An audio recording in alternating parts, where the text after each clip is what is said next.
republic which stands one nation under God, indivisible, liberty and justice.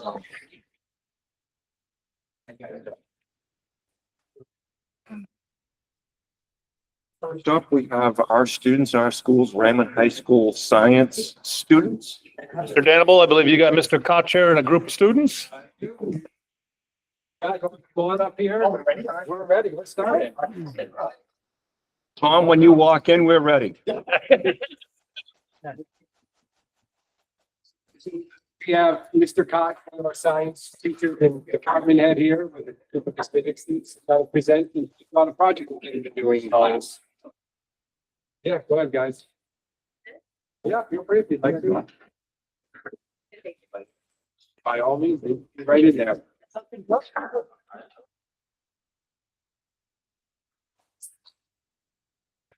So thank you for having us. My name is Tom Koch. I teach science here. This is a few members or many members of my honors physics class. And we had a project. Project was to build a mousetrap car. So I'm going to let them speak to it, but introduce themselves first. I'm Lily, I'm a senior. I'm Maddie, I'm a junior. I'm Bodie, I'm a junior. I'm Odd.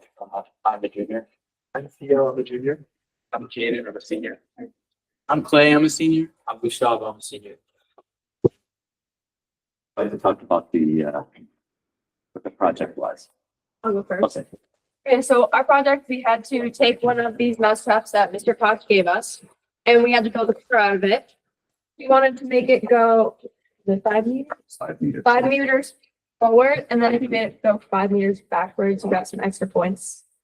And you had to like figure out, you could look stuff up online, but it didn't like help you. I'm not gonna lie, it didn't help. Gave us a bunch of materials and we just had to like trial and error our way through it. Most of us have like these like pulleys that help to pull the spring. Like if you look at all of the little you guys want to show them a little bit. They all have like rods and everything that help to pull the string to make the wheels go. And then we all have like stuff to cause friction to help the car move along the surface. What happens if you don't have those? It doesn't like work well at all. Yeah. It either doesn't start or they like spit out. So, anybody else? Would you like to? So we'd like to do a demonstration for you. You could, heck yeah. It just we don't know quite where to do it. Just maybe. We can try it. We did try the carpet, but we didn't do them on the carpet. We did them in the hallway, so we don't know if they'll start, but we can try. Whatever you want to try. Well, let's try that. Let's. Would like to volunteer. I just don't want to. Go ahead, August. Yeah, thank you. Oh, How about right here? Right here.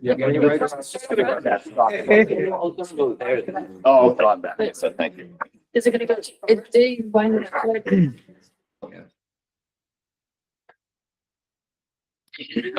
Oh, nice. And on tile 4, that will go over 15 feet. I promise. Yeah, it's really rushing pretty cool. against the work, but there. Yeah. Just needs a little back. No. But it goes forward. Did you want to like tell them how you made it go backwards? Then I made it go backwards by just wrapping the string the other way around. So if I let it go out a little bit more, and now we'll begin a little bit of pressure, and now we'll be going backwards. But on a tile 4, it would have gone, and then it switched directions. But the carpet just doesn't make it. A lot of us have little hooks, so we'll wrap it around one way and then we'll hook it around the hook and then start wrapping it around the other way. So that once it hits that hook, it'll start turning the axle in the opposite direction. Anybody else? Okay. Come on. Yeah. And by the way, it was quite amazing to see them go, almost exactly 5 meters and then come back. And notice all the pieces are pretty much homemade, scrounds down to be bought or anything.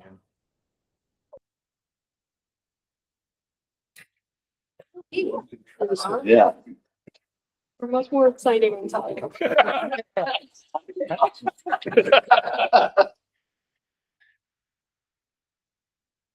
How long did it take you guys to like from start to finish where you're actually out there now practicing 15 meters or 3 meters, 15 feet? I mean, it took me a couple hours to make it go forward. And then you have to calculate, like, once you make it go forward, you have to figure out how you're gonna make it go backwards with like the same amount of string, but still travel the same amount. So you have to like make this go farther, so that the string could pull. I know we spent like, me and Clay spent like 3 hours over break making that, and then we just had to calculate, okay, the string. You can actually calculate from the circumference of the wheels and the length of the string exactly how far it'll go.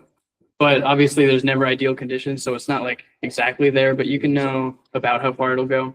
And then cut the string how far you need it. Just So real, there's the math. just real quick, I saw a couple folks taking pictures. If you guys want to come up here and take pictures. You're good? A little more anticlimactic than I was expecting. So. I thought there'd be a whole room. The car. It probably took upwards of the hours for it to actually go forward. Because it was too heavy at first, so we had to completely rebuild the base and make it lighter. And then it finally worked. So it was a process. A lot of trial and error. Yeah.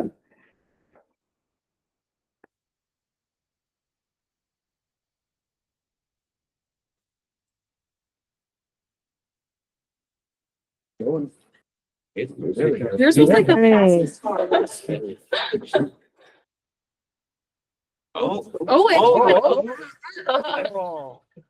I bet if you would have a little more rotated on that. Well, You want me to wind it up back? What's that? You want me to wind it up back? Well, I don't think I built about it. Clay and I will be racing, make it more interesting. What else would you expect from track meet? Oh, Clay. Oh, It's going back to Terry. It's my master plan.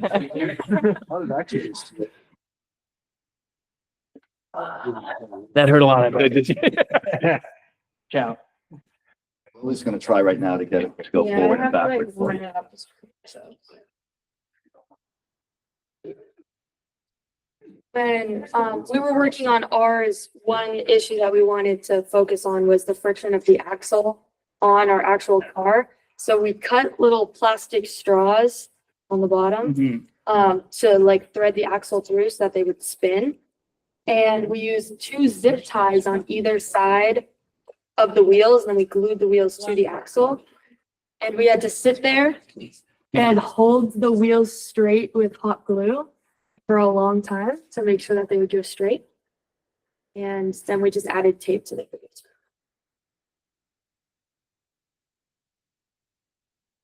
Did everyone get a chance to go upset? Try this? All right, come on. Let's see what you got. I gotta wind it No up. pressure. I wound it up the wrong way at first, so it wasn't gonna. And you have a really clean stance. Do have a question. Did anybody find any classic Van Halen CDs when you were going through the? I was gonna ask what music was on the CDs. I was gonna wear my tie today. I did You notice the might. box trolls. I'm a big fan of that movie. One of you guys had box trolls on your thing. Here's another question. Can it also actually catch a mouse at the same?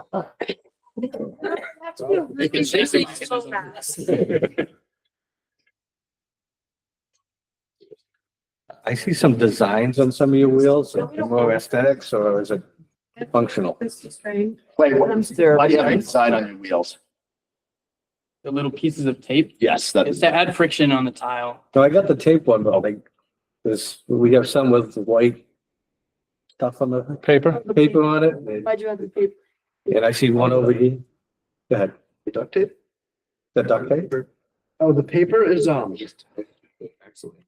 yeah, it was to help stabilize it. So we first, we took the CD and we put the paper on either side, and then we stuck the glue stick through it, just to make it a little bit easier to balance it when we flew it. The duct tape is when we It's okay. first built it with the cardboard, Hold it on, folded but- inward, like down right here. Yeah. So we added sticks and duct taped around it so that it wouldn't pulled inward, they would just stay. Oh, because of the force. Yeah, you had to, okay. Whether it be like one of those kid caterpillar rides. Yep. Well, I noticed one of them was actually as it was moving. Yeah, mine just ended up breaking actually. Oh. It's okay. But yeah, that was our project. We're good. It's kind of, it was really fun, Questions? actually. Questions for, I just go ahead, had- Cindy. So like how long did it take you? You said something about hours, like, was it like like a week-long project or? We had over a holiday break. Okay, And so it kind of split up, like we did what's called the engineering design process. So it probably took us like an hour to brainstorm what we're gonna do and then gather the materials that we need. And then a couple hours to build it and then to test it and then refine it. So probably like 6 hours total for us at least to do the whole project. But give or take. Yeah, for us, we spent a pretty short amount of time planning it because we'd been thinking a little bit before that when the project was announced. So we were already planning it to look somewhat like this. But we spent probably 7 to 8 hours actually building it because the first time we built it, everything seemed like it was going to go well. And it was a little bit too heavy. So even though all the mechanisms were good, it didn't move. So we had to rebuild the entire thing. So that took a while. I have another question. Oh, Go ahead. so did you see what you were doing or did you like come in like completely, like, I mean, I've seen stuff like this on TV where you've got the groups all in the same room. But it sounds like you guys were all in your own little world. So you showed up and saw what the other people did. We worked That's a cool. little bit with each other. Okay.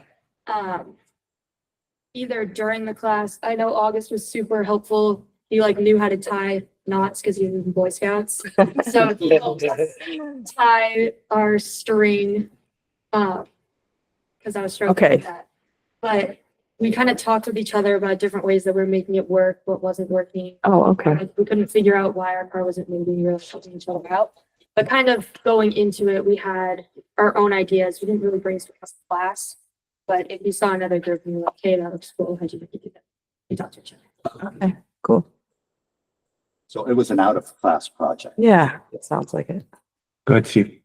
So was the design components, like a set you all had to use? Obviously the mousetrap, but did you all have to use the dowel and the string?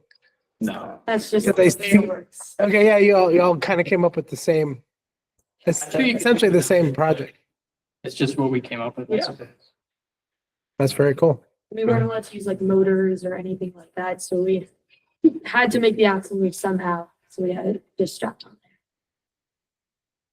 Was this harder or easier than the egg drop in ninth grade? So we actually just did an egg drop too. I'd say this was easier than the egg drop we just did because our designs had to be less than 25 grams. So they were like really light, but I'd say like ninth grade egg drops were a little easier. Yeah, because I think they give you 35 grams in the, ninth grade. These are cheaper than egg drops right now. Yeah, really.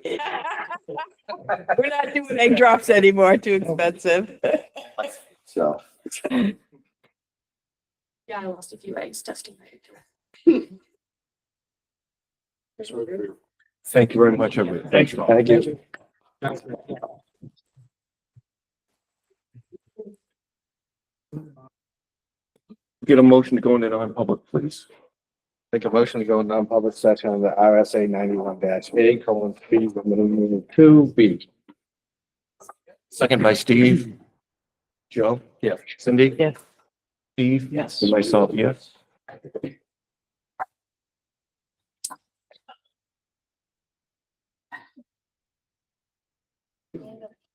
Mhm.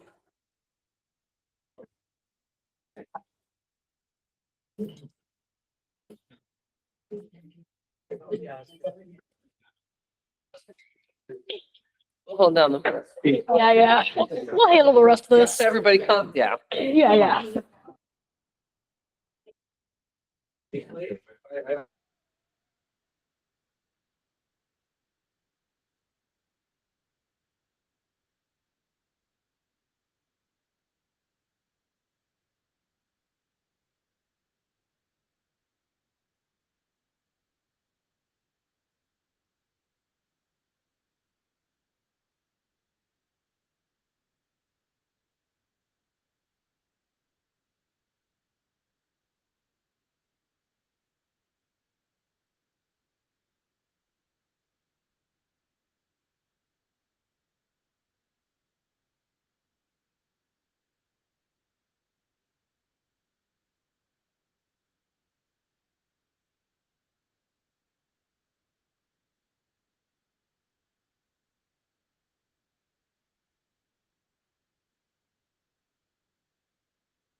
I wasn't in non-public, I'll abstain.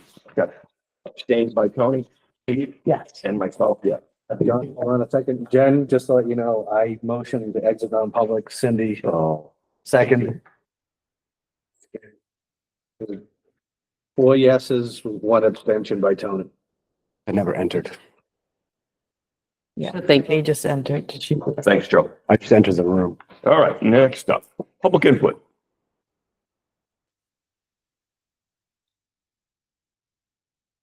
What do you want? We'll keep it open for 30 minutes. Nothing win.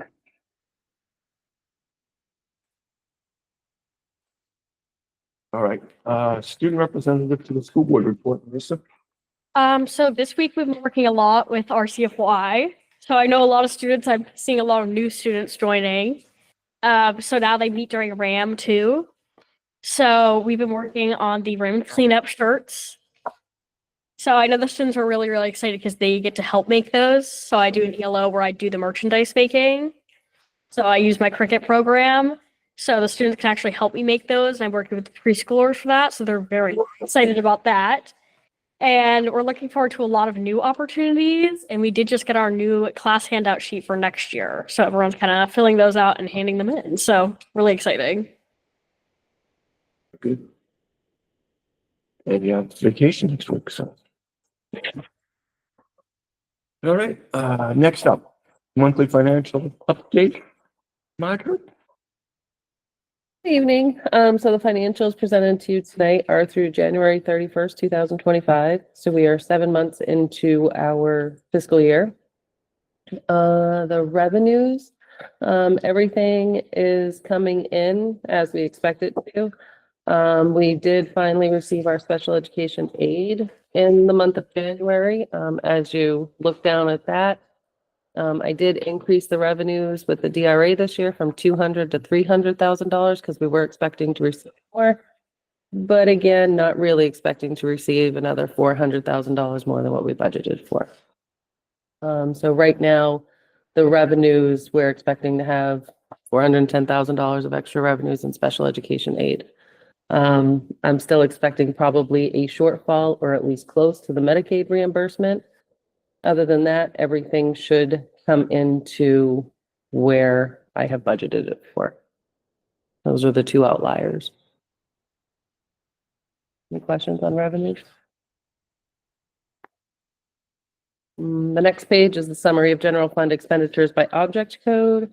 Total general fund expenditures, the bottom line, we're still looking at $1 million to return. The health insurance, if you go up at the top, the salaries, we have about $57,000 left in the available budget. Health insurance, $600,000. And with the rest of the benefits, so we're looking about $750,000 of salary and benefits alone. And then I'm also down at the transfer to food service. Elise is still getting her feet wet and learning the program, and she's trying to cut back on spending and increase the revenues at the same time.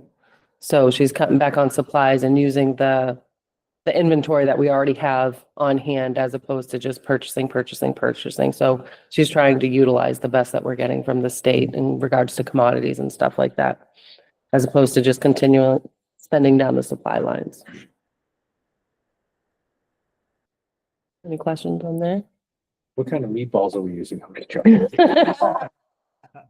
I think she's too new for me to ask her that, Joe. I remember that. I remember that. If we're gonna make them by I've been hand. here long enough to remember that. But I do know she was really excited about the smash burgers, and I can't remember if those have started or not. Not yet, but she's Not also pizza too. She's been doing her own pizza too, so doing stuff there. She sent out a picture that looked rather appetizing. Mm. Are we still doing the Domino's too? Mm-hmm. We're kind of transition Mix it costs, back and so forth. yeah. She did talk about turkey pot pies the other day. So I'm a big fan of turkey pot pies. Like, let me know next time you have it. Maybe I'll buy one for the entire school board and bring them dinner. That's I can pass. We could just get a sample tray brought in. Pizza, I'm all about. Maybe we can see what she could do at the next meeting when she's at it. Long meal.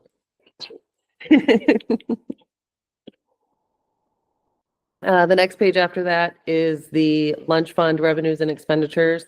And as you can see, like I said, she's trying to cut back on spending.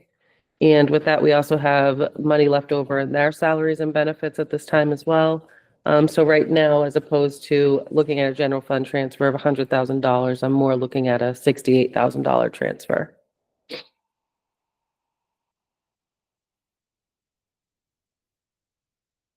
Anything for Marjorie? Anything else that you got? Or you all set? No, good. Thank you. Welcome.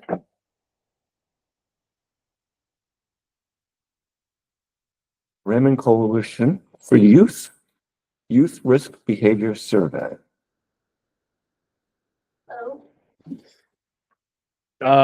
Celeste is here to present the survey that was done, Almost 2 years ago, in Okay. 2023. and we're getting ready to, go ahead. Sorry. Nope, you talk, go. Thank you very much for having me. I'm Celeste Clark, the Director of Youth. And I just have a few background slides for anybody who may not be familiar with the coalition. We started in 2002 in response to the Youth Risk Behavior Survey. Actually, the University of New Hampshire came to our community and asked if we wanted to work with them on a grant because our youth reported higher rates of substance misuse compared to the rest of the state of New Hampshire. So a group of us formed and we got started. And when the UNH grant was over and they were leaving, we had a group of people who were working very well together and getting things done. So we decided to continue doing that work. And it's basically to address underage youth substance misuse and prevent suicide risk. We had lost soon after the coalition began. Unfortunately, we lost two young people, one at the middle school, one at high school, to suicide. So we wrapped that into the work that we were doing, and we've been working on that ever since. These are the people who are part of the coalition. So every entity, law enforcement, healthcare, parents, the school, local government, parents, faith-based community, all are part of the coalition working together because we believe that when we do our work, prevention works best when we do it together instead of one group of doing one thing and one group of doing another thing. If we're having conversations and working together, we have a better impact. And really, a coalition is just a group of, exactly what I just said, we're all working together for the same mission to protect our students. We do work on substance misuse in a easy way of looking at it. If we increase awareness to the dangers of substance misuse and decrease access, we'll decrease use. But we know our work requires our community supporting our young people, positive adults, and increasing opportunities for our young. So we focus on that. This is just an example of connecting the dots on different things. Knowing one group is doing one thing or somebody's doing something else. I'll share a quick story. A member of the coalition who's a part of the Raymond Area Rotary, she recently fell and hurt her hip. And she contacted Mrs. Baker, who runs our youth action groups. She needed someone to shovel the driveway. Our young people went over and shoveled the driveway. Another person needed someone to plow. So we have businesses that work with the coalition. So we connected them to a plow service. So those are like a grander level of just community-based things. But a lot of the things we do here in the school is around prevention and programming. So on March 4th, we're going to be conducting the Youth Risk Behavior Survey for class. The Youth Risk Behavior Survey is a CDC anonymous survey implemented every 2 years to collect data on health and wellness concerns impacting our youth. And I'll share some of that data today with you. Just to go over the survey, I know there are some concerns that have been raised before about the anonymity of it. It's completely anonymous. So we have our evaluator up in the left-hand corner who prepares the surveys once we go over the theme of the questions that we want in them. She prints them, they're delivered to us. I work with the office and we get the numbers for the classrooms. The packets are put together. Then we deliver the surveys to the school. In the packets go to the teachers. The teachers read the instructions to the students who get the surveys. When the students are done with them, they put the surveys in the envelopes. On the teacher's desk, someone comes and collects those envelopes, and then they're brought to the evaluator. So the evaluator has zero connection to the students. There's literally no way that anybody knows what an individual student is answering on the survey. Marissa can attest to that, having participated in that survey. Completely anonymous. So if anyone has any questions on that, I'd be happy to answer. I just want to be clear about that. I also want to be clear about the students are in your buildings, and we are grateful to work with the schools to be able to collect this data, but this is really Raymond community data. The students are just conveniently accessed in other places, so we want to stress that as well. So the data from 2023, the good news is that the majority of our students are not engaging in risky behaviors. 79% reported that they have not drank alcohol. 84% have reported that they do not vape. 83% that they report that they haven't vaped marijuana. 79% don't use marijuana, and 88% don't use inhalants. So the overwhelming majority of our students are making good choices. Our work focuses on trying to support the other students in providing information to them on how to make better choices or why these choices might be endangering their health. So we finally got the Youth Risk Behavior Survey back from the state and from the United States, but only 3 things that we could compare to our data. So on this screen here, in your folder, I gave you a list of the data also, but I didn't have the Raymond part in there because those were printed for events that we did around the state with other organizations. This here is our Raymond data. You can see that for alcohol, the past 30 day use would be a student or anybody who is deemed to use more on a regular basis. So we ask lifetime use would be if they've ever tried alcohol or any of these substances that are listed. 30 days would be more regular use. So that's why we're looking at this. So 21% of Raymond students reported using alcohol compared to the state of New Hampshire, which is 23, in the United States, which is 22. 21% of our students reported using marijuana, which is higher than the state of New Hampshire at 20 and higher than in the United States at 17%. And that is something that when we're working with our young people, this is something that bubbles to the top that they're concerned about with their peers. Vaping would be vaping nicotine products is 16%. We're lower than the state of New Hampshire at 17. And then inhalants, something that's just come on our radar. We work closely with the New Hampshire liquor enforcement, and they asked us to look into this. This is something that we collected, but was not necessarily something we were paying attention to, if that makes sense. It was a problem that we saw a long time ago, back in around 2005, 2006, when they were using whippets. Now there's a new form of an inhalant that you can get at smoke shops. They're called whippets still, basically nitrous oxide. So at 12%, we're higher than New Hampshire at 7%. So it's something that we literally just started looking into this. And then where we look at prescription drugs, because we work closely with the DEA and we know that fake prescription drugs is something to be very concerned about with our young people, especially around opioids.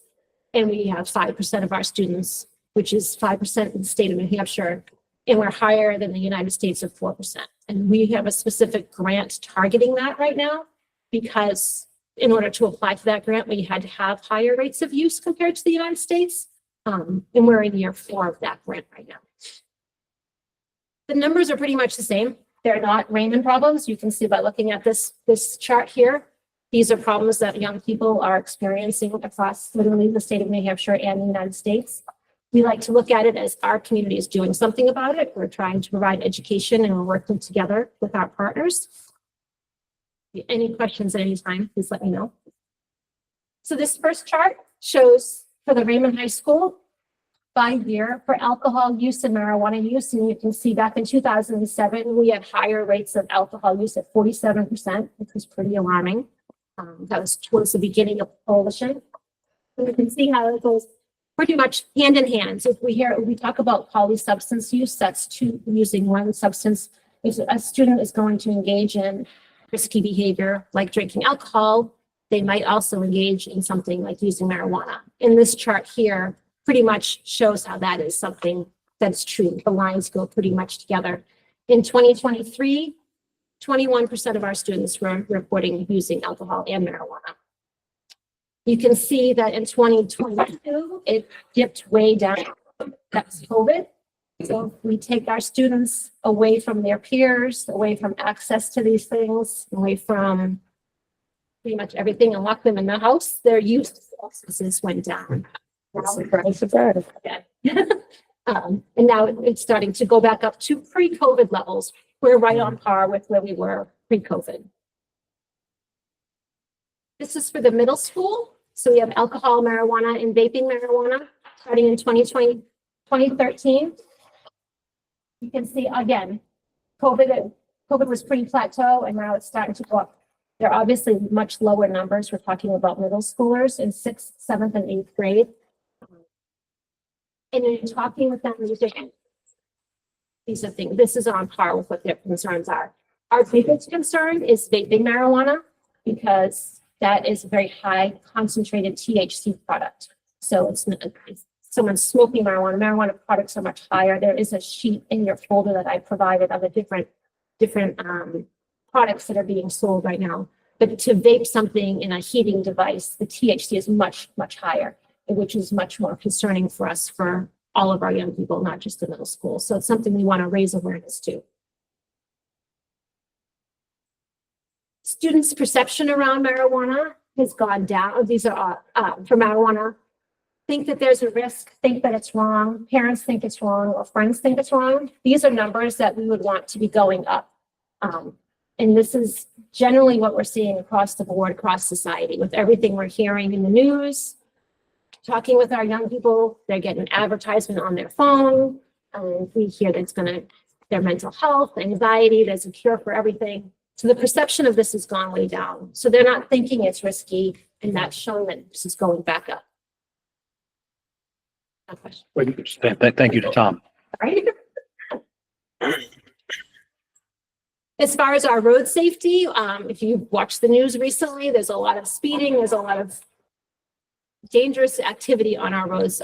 We work closely with the Department of Safety and the New Hampshire State Police, and we pulled the data for them. They asked us to look at this. 3% of our students reported driving with somebody who had been drinking alcohol, and 12% of our students rode in a vehicle with somebody who had been drinking alcohol. Then we look at marijuana use. That increased to 8% of our students drove in a car or other vehicle when somebody had been using marijuana, and 21% drove a car, and then the 21% rode in a car. So this is very concerning when we think that they think this is not dangerous. And in fact, we need to raise awareness that this is very dangerous. So since I had you, I'm going to share some emerging concerns and current threats, which are lookalike products. And here's an example, and I will credit our young people because they put some of these slides together, Marissa being one of those young people. These are lookalike products. Can you tell which one of them actually has THC, which is the active drug in cannabis, and which one doesn't? They look pretty close together. The only difference would be the one on the left-hand side has a little square in the corner that says THC, and then there's a little square, a little triangle with a marijuana leaf on it. But if these were in your kids' hands when they came home, or if teachers had if a teacher had a student in their classroom, would they be able to tell, looking at these products very quickly, if they were just candy or if they were actually infused with THC? So we shared these with the teachers the other day too when I gave a presentation. These are Dorito products. Some of them have THC and some of them don't. But if you looked at the package very quickly, would you be able to tell which one, if a student had these in the classroom? And again, on the bottom of the products on the right-hand side. I have a question. Yes. Do they sell them near each other? How does this work? So very, very scary that we just learned this. These products are actually available in the state of New Hampshire right now for purchase in places that don't necessarily monitor them for any age range. So because they're not THC 9, which is in cannabis, which is in marijuana. This falls underneath a CBD product, and they are available in smoke stores, convenience stores. Sorry, Is that a real product? It's a real product. Doritos. Yes. Doritos. When you say THC Doritos. 9, does that mean Oh, I like? see. So this is I wish the science teacher came back. This is a whole science class, to be quite honest with you. if you have a cannabis plant, there's all different components of it. You can have THC 9, which when you think of marijuana, it's THC, it's Delta 9, sorry, it's Delta 9. And that's when we talk about legalizing marijuana, that would be the THC product that we're talking about. In 2018, the Farm Bill passed, and they said CBD, which is another component of the cannabis plant. If you have under 0.03%, it's legal to have a CBD product. They're extracting that CBD in the forms of THC, I'm sorry, Delta 8, THCO. There's, again, all kinds of different components scientifically. And the THC levels are just as high, if not higher. They can go up to 90, 99% THC. And again, like an O or a C, but it's just as intoxicating.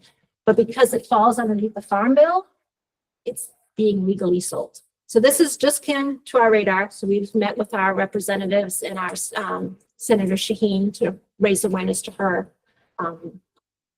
12-year-old ended up in the emergency room buying this. They can go into a store.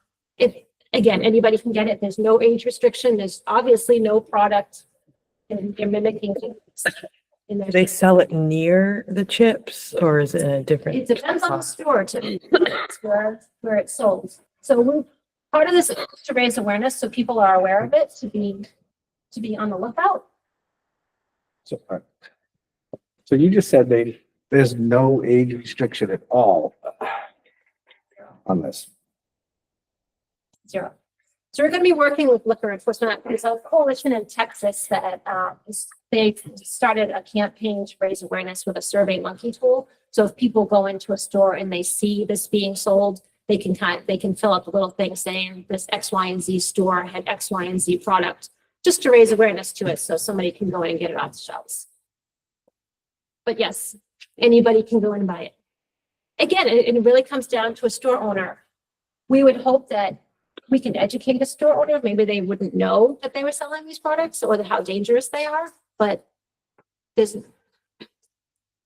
pretty new. So because it's Delta 8, it's at 8 instead of 9, they're allowed to sit there and sell these as technically not. Damn. Have you ever seen these for sale anywhere? I go into a lot of stores. I've never seen this. Not that I've I've never lost, to seen be it. honest with you. I wouldn't know it if I saw it. This is quite new. This is Yeah. honestly quite new. I probably wouldn't even notice. Liquor enforcement came to our coalition meeting 2 months ago and gave a presentation on this. And then we did another presentation on January 26th. So this is like very new. So these products here have THC. I'll just show you these quickly. And these here are alcoholic products and non-alcoholic products. And again, we show these so people can be aware if a student was walking around with one of these, which one has alcohol and which one doesn't have alcohol in it. Just to raise awareness that they're marketing more to our young people. This here in particular, this is an example of the Delta products and the THC products. This was confiscated from a convenience store in Milford, New Hampshire. This was just last week. And they're starting to do this because they need to get them off the shelves because they're being sold. John. I know I'm old here, but I mean, years ago, they made it so you couldn't have certain commercials for crying out loud. Yeah, really. Because it portrayed certain things. But now we're allowed to sit there and just, put Dunkin's coffee. I mean. Turn kids into drunks. This is the work we have cut out for us. So, and again, this is just an opportunity to raise awareness that our kids, I don't know if we can engage Marissa, but the kids are seeing these products on a regular basis, on their phones, on social media. They're being infiltrated with these things, so. And adults, I really don't, adults will do what adults, I don't care what they do. Mhm. But, I mean, to have, And that's what we say, adults can do adult things. they can- We're really about protecting our young people. but if you're not sitting there like pigeonholing kids making Doritos, Oh my You know. God. I don't know what is. I mean, you can call it just about anything else in the world. I mean, what about people that eat it or drink it or whatever without realizing it?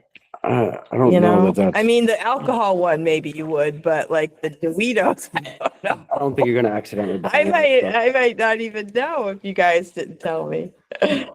So we Oh, also good. put data on mental health. I'll segue into that. We do a lot of work again with the coalition, and the school district has been committed to doing the NAMI, National Alliance on Mental Illness, Connect Suicide Prevention Training. We've been doing that since 2005. So again, this data is pretty close to Raymond or New Hampshire or the United States, however you look at it. Our young people are struggling with their mental health, and we're trying to do a lot of work around making sure we're sharing resources with them, knowing where they can go for help, and really working on building up the positive adults in their life. This is for bullying at the middle school. Students who report being bullied on school property in the past 12 months and who have been electronically bullied. So one has gone up a little, one has gone down a little. Yes. Terry? Yes. There appears to be a disconnect on the bullying information. In that, when we get reports, Celeste, from the principals, they give us bullying numbers, how many have been reported, how many are investigated, and how many have been substantiated. And it's disproportionate in that, we're seeing what, 23% in Raymond, and we're getting probably less than 1% of our population reporting it. So either we've got to do a better job of explaining that you should be reporting it, or better defining what bullying is. Because I think sometimes because I think if people aren't reporting it, that's my concern. And how do we get them to, if they are experiencing bullying, how do we get them to report it? So I would just ask if you could look at it as administration to see what we can do differently. I think both of those things are correct, that there's a misconception of what exactly bullying is, a repeated behavior. Yep. But then is somebody comfortable asking for help if they need it? Right. We did do a leadership group here on Monday with a group of freshmen, and they had said that they thought that it was improving a lot, bullying. So they had brought it up, a couple of them brought it up, and then we had a discussion around that, and they said they seemed to think it was much better at this school than at the middle school. But that could be perception of young people and then in a more mature environment. Perhaps. But- So this is an important question. We wanted to know how many of the students feel like they matter to people in the community. 65% of our students at the high school feel like they matter, and 75% at the middle school feel like they matter to people in the community. So this is where we do a lot of our community building programs, like our Operation Raymond Cleanup, taking pride in the community that they live in, giving back to the community that they live in. These numbers could obviously be higher, but I was talking to another coalition in another community similar to Raymond, and they're at 1/3 of their students feel valued by their community. So not that we're comparing, but we always work on this. So this one here is concerning, is something, an important reason why we have this presentation. Only 41% of our students have talked with a parent or guardian in the past 12 months about the dangers of alcohol, tobacco, marijuana, or other drugs. So where are they learning about these things? This is our job to educate them and provide awareness about the dangers and risks and why it's not good for their developing brain before the age of 21. And how can we empower parents to feel more comfortable having these conversations? Because they're not easy conversations to have, obviously, but they're very important conversations to have. And if you have any ideas or thoughts, we're open to them. 71% of our Raymond High School students believe they have at least one teacher or other trusted adult in the school that they could go to if they had a problem. And 75% of our middle school students report this. So this is very good. We've done a lot of work in the school district around the one trusted adult and building those relationships and making sure students have somebody to go to. We talk about this a lot with the coalition, identifying the superheroes, if you will, in the building if somebody has a problem or they have somebody they need to talk to. We work closely with our student assistants, people, Miss Cosgrove and Miss Madrano here at the high school, and we encourage the kids to know that they can go there if they need to talk to somebody. We go on, Celeste. Yeah. Again, an administration type question. When did we start with, I want to say at the high school, maybe even last year, we started a more concentrated effort at giving students a trusted adult. That was after this survey was done. Yep. And because to me, and I've said this, I think the last few times you've come in, Celeste, that's the one that from a school district most disappoints me in that it's not higher. It's going up though. Right. So yes, there's room for improvement. Right. And the reason I say that is because if it's not, even if it's not somebody in the school, somebody at home or somebody in the community, but also we have students that are connecting with somebody on a daily basis in the RAM, and they speak to them directly on every Monday. So it's just interesting that we don't have a higher percent. Now, granted, this is 2 years ago data. Could be significantly better now. I don't know, but that's my concern. I'll step off my box. No, that's okay. Yeah, I just had something. Go ahead. Yeah, I was thinking, those that aren't in the 71% are probably the ones that, you know, are affected by a lot of the things that you're trying to zero in on. So, but So we do look at if it was a scale, right? It does kind of out that way. Building those trusted adults, those positive role models, and we talk about that, the positive role models. If you're gonna have a trusted adult, we want them to encourage you with positive behaviors, making healthy choices would be the ideal. So the value of the survey is that we can use this data so we implemented a program, the One Trusted Adult, so we can now evaluate, see, and hopefully that number's gone up. We can see where our needs are with our students. We can also get grants. There's a lot of grants in our district right now that this data is used for. The coalition grants. I know Sam Horrigan, who comes in and speaks, she has several different grants. At Arsenal uses it when he's writing some of his after school grant programming. So the data is very valuable. It tells a story for us to work with in the community. This is some of what the coalition has going on. Again, I mentioned the different programs on the left-hand side. We also have our student assistance program at the middle school and the high school, but the coalition is a community partner for that funding. The after-school program, the coalition is a community partner for that funding. At a community level, we have pickleball courts in. If anybody doesn't know, we have pickleball courts down by the police station in the safety complex. And I also mentioned the suicide prevention training. In addition, we have a whole bunch of other things that we work on throughout the year with many of our partners. The bucket of support that we have monthly coalition meetings. Our youth action groups meet at the middle school and the high school weekly. And then a whole list of other programs. We have, I just want to put on your radar, Operation Rainbow Cleanup is coming up, a day of service here at the high school. That will be on May 7th. And then we're also doing a 7th grade Project Safeguard for our 7th graders at the middle school, which is going to be on May 16th. We talk a lot about mental health. The kids did last week for Valentine's Day. They had resources to all the students in the cafeteria, so they would know that they're cared about and there's a place to go for help if they need help. And just to basically break down the stigma that goes with asking for help for our students. At our March 13th coalition meeting, which you're all invited to if you'd like to come, it's at 9 o'clock at the Raymond Baptist Church. We're going to be going over some data from the Exeter Hospital asked to work with us if we would bring together a group of young people so they're doing their community assessment, which they have to do every so many years for the hospital. And it's to ask about health related questions. And we're going to be sharing the data from our young people that was shared with Exeter Hospital. It's pretty eye opening. I would encourage you to come if you can. But this was a statement that we hear a lot from our kids. A lot of people forget that we're still kids. They have a lot going on in their life. They have very busy schedules. I know as adults, we have very busy schedules, but to listen to them, they have sports, they have jobs. And sometimes we're asking the kids who are very involved to do one more thing. And sometimes they don't know how to say no. And they Marissa. they do a lot. And I think the world of them. But we have to remember that they are still kids and they have a lot going on. So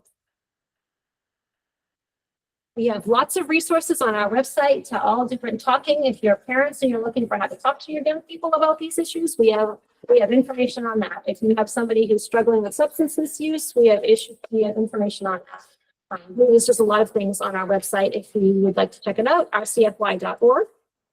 And I think that's the end of my presentation. Questions? Go ahead. Oh, okay. So I'm just wondering how I get all the information, like I appreciate all of this information, but how do you, obviously all of these surveys are anonymous. And I know something like this, you know, certain people gravitate to positivity and they want to do it. But are we reaching the ones that really need it? Like the ones that might not, like, how do you reach ones that you think might be the people that you really want to reach, you know? The at-risk people, like how do we show that we're doing that? Like just doing activities isn't really showing that we're reaching the people we want to reach. So I'll say to somebody that's like the Yeah, there you go. Viable number that we need most, right? So it's the hardest number for anybody in prevention. So we talk about like if we do a presentation, we did a presentation actually right here in this room. I brought in somebody from the DEA. We had a wellness day with the high school and the different grades broke up into different groups. And the speaker who came in, he spoke about the dangers of the fake fentanyl pills that are available. He had a very honest conversation with the kids. He spoke about the loved ones he has who suffers from addiction. And he told his story and he told why he does what he does. He's a retired police officer from Manchester. He had a line of kids waiting to talk to him afterwards, just thanking him for coming. A teacher came up afterwards and said that it was the best presentation she'd seen in 20 years and she was so grateful. So we had to have touched at least one of those students. Did they check a box going out the door saying they're never going to do drugs or alcohol?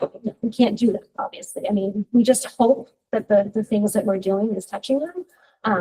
We have different groups that meet here. We are doing a getting to why group on the data, involving the kids in the process of talking. I mean, we have a whole bucket. I showed you the bucket of stuff. We never know who we're touching with what. We stop. If we're doing nothing, we wouldn't be helping anybody. But Yeah, that's true. it's very hard. We work closely with I'm a member of the Behavioral Health Advisory Team. I work very closely with Sam, with Abby and Natalie here at the high school. No names are ever shared. If somebody knows that if they don't feel comfortable calling the school, they can call my office and I can refer the student's name. And then that's it. I don't know anything else. We just kind of handed the student off who might need help. But it's hard. Natalie and Abby both refer students to Youth Action who might be struggling or might have something going on that they're just looking to make a connection with students. And I will say our Youth Action members are amazing. If they know that there's a student who's new to the community or might want to get involved, they invite them, they include them. That's the hardest question that we get. I can tell you that I can share stories with you of past youth members who are grown up in the community now, who will come to me and say, "You have no idea. I was in the gymnasium one day with the Broadcast people in it, and they just spoke to me, and it made such a difference in my life." We've had young people who have been involved in Youth Action who we've learned years afterwards that their parents were struggling or that they didn't have a parent in their life, but they found the community being part of the coalition. So I have lots of those stories. But Yeah. I think that's a really good thing to teach, like even the kids to teach each other, because you know, we hear about the bullying thing, but you know, sometimes people don't realize, kids even don't realize, you say something nice, you could help that person for a lifetime. I have a friend since passed away that he was in a very hard family situation, and one of his teachers told him that he was great with numbers, and it changed his life. You know, he became an accountant, he became a very wealthy man and everything. And he just said it changed his life, just that one thing. And I think I wish that, that positive reinforcement could be shared more because I just feel like, that would solve a lot of problems. And we do, that's part of the One Trusted Adult. And prior to the One Trusted Adult, we did a lot of work with the Search Institute with the parent, teacher, mentor, friend. And it's talking about finding that spark in the student. But even kid to kid, sometimes, you know, a kid can really change another kid's life. And then you help two people. Mhm. So kids don't realize the power that they have sometimes. We tell them right Go ahead, Joe. So two things, the pickleball courts are where the old skate park used to be. Second, this question, the exact question that you just asked, my son asked not that long ago. And, you know, like I told him, you're probably not gonna have another 16-year-old come up to you and spill their guts out to you.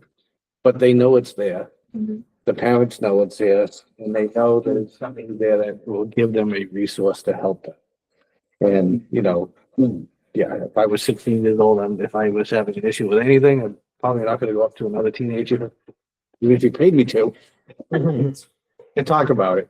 But they know there's adults there and they know there's somebody there to help them out. I think just having that here is they know there's some sort of support. Might not be, you know, we might not be able to direct it to them, but they know there's a way to the support they need. And those cards that I showed, the Valentine's Day cards, the students delivered those to students. So we had a conversation about that. Well, how would this be best to get this out to your peers? And they wanted to give the cards. So they went around the lunchroom with a piece of candy and handed them to the person. So it made that person to person connection. So we tried to involve our young people as much as possible in the work that gets done. And we're working with the school right now, the high school in particular. There's a component of the One Trusted Adult called the Be Bold Leadership Program. And we've done several of those with different student groups up here at the high school. So those are going pretty well also. And it's about what does a leader look like and how can you help your fellow students if they needed something? Where would you go for help? And we brainstorm a list of all the places that they could get help or have a trusted adult to talk to. So that's part of the training. Anybody else? Celeste? Thank you, Celeste. Thank you. I don't know if I should leave or stay, Terry. Thanks. Okay, next up, proposed basketball courts at Raymond High School. Yes, Raymond Coalition, set up a meeting with Todd and myself, to talk about getting something back for the community. They've done some, I guess, some group chats and all that with the kids. And it was suggested that we build a basketball court here at the high school. So Raymond Coalition is looking to build a basketball court down by the sawmills where the dirt, parking lot is, which we don't use anymore. Todd would be the GC. He'll general contract it. We don't know how much the money is yet to put a number on the donation, because when we put this out there, to be honest with you, we say we need a foot of gravel. Somebody might donate that foot of gravel, or we might have to pay for that. Somebody might donate the fence, but we have to pay for that. Not we, the coalition. So I'm just looking basically, and Celeste is looking for a blessing right now to put this project out for bid.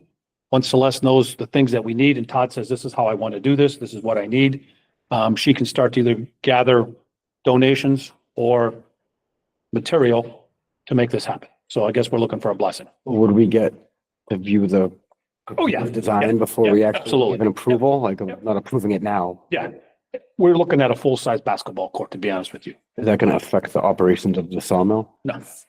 Nope, plenty of room down there. Sounds good to me. Go ahead, Joe. The only thing I would hope is that I grew up in a town that had lots of basketball courts. They're really nice basketball courts now, but back when I was growing up, they were ankle killers. Because they were pumps and things like that all over the place. Oh, They well, weren't very well made when they. I think if Todd's doing it, the sub base is going to be pretty good, so we don't have any roots of rock popping through. Good. All right, yes, yeah.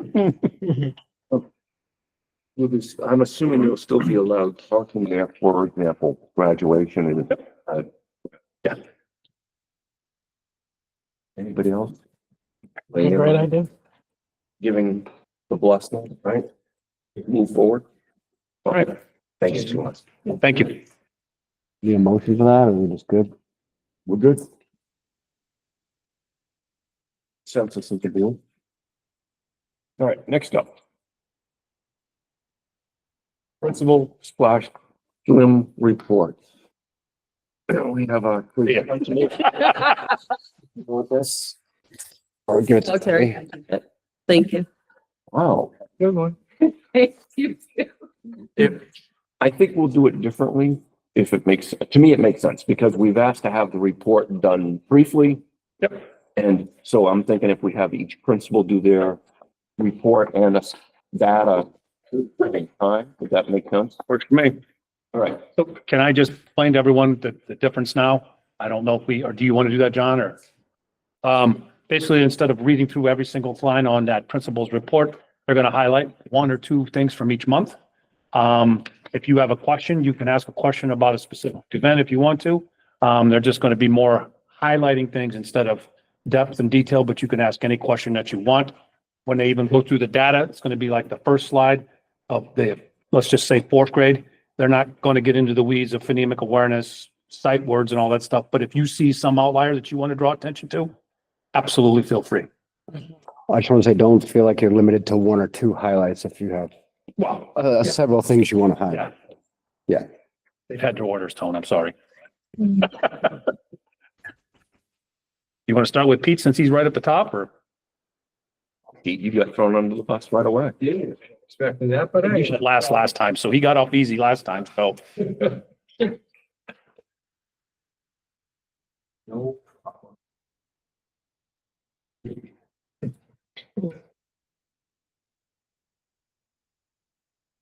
No problem. Well, thank you. Welcome. Been a pretty good Q2 for us, as a whole. So a couple things to highlight here. We'll start, in November, be looking at, Fly New Hampshire, the financial aid night, parent teacher conference. We kind of touched base a little bit about that at, the last, report. We won't get into that one. Big one to, I guess mention would be the challenge day. We did get that off and running. And we had approximately 60 freshmen, go through the challenge day program.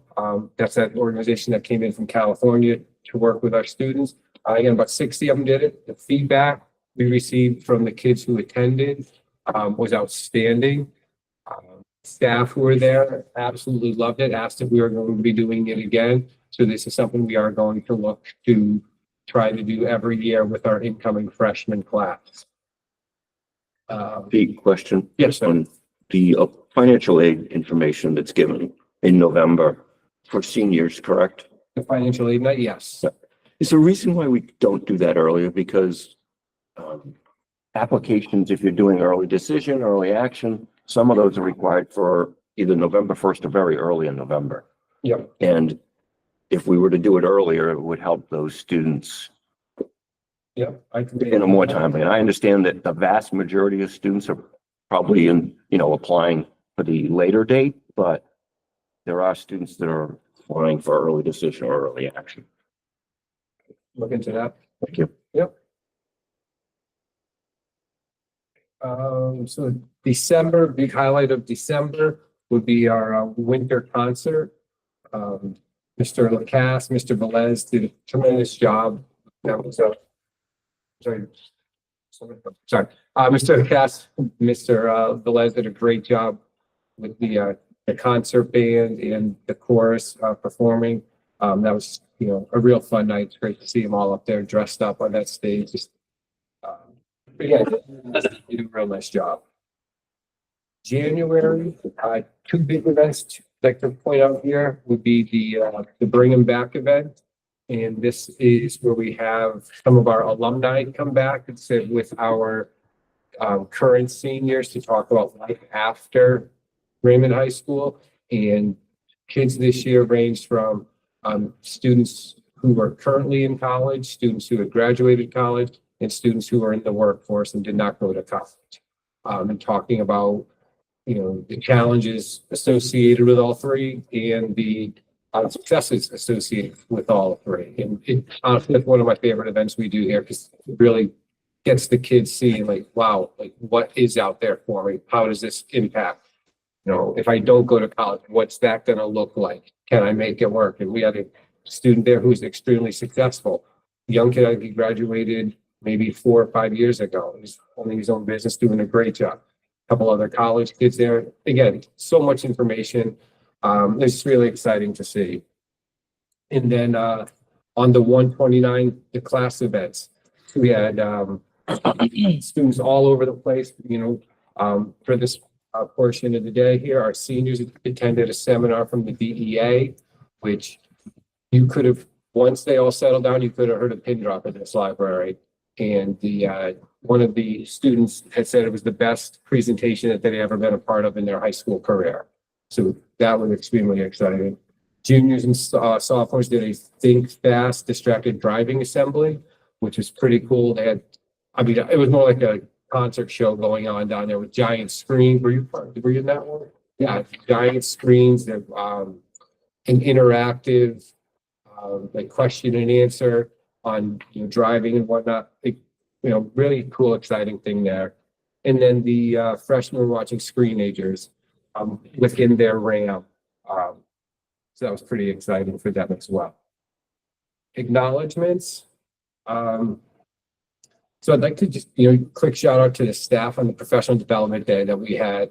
They did a, you know, tremendous job going through the NAMI suicide prevention training and redeveloping some coursework and class rubrics. We're trying to get all that stuff streamlined so it makes sense, so it's actually usable documents instead of just something that lives in cyber world. So we spent a lot of time revamping and updating a lot of our course rubrics.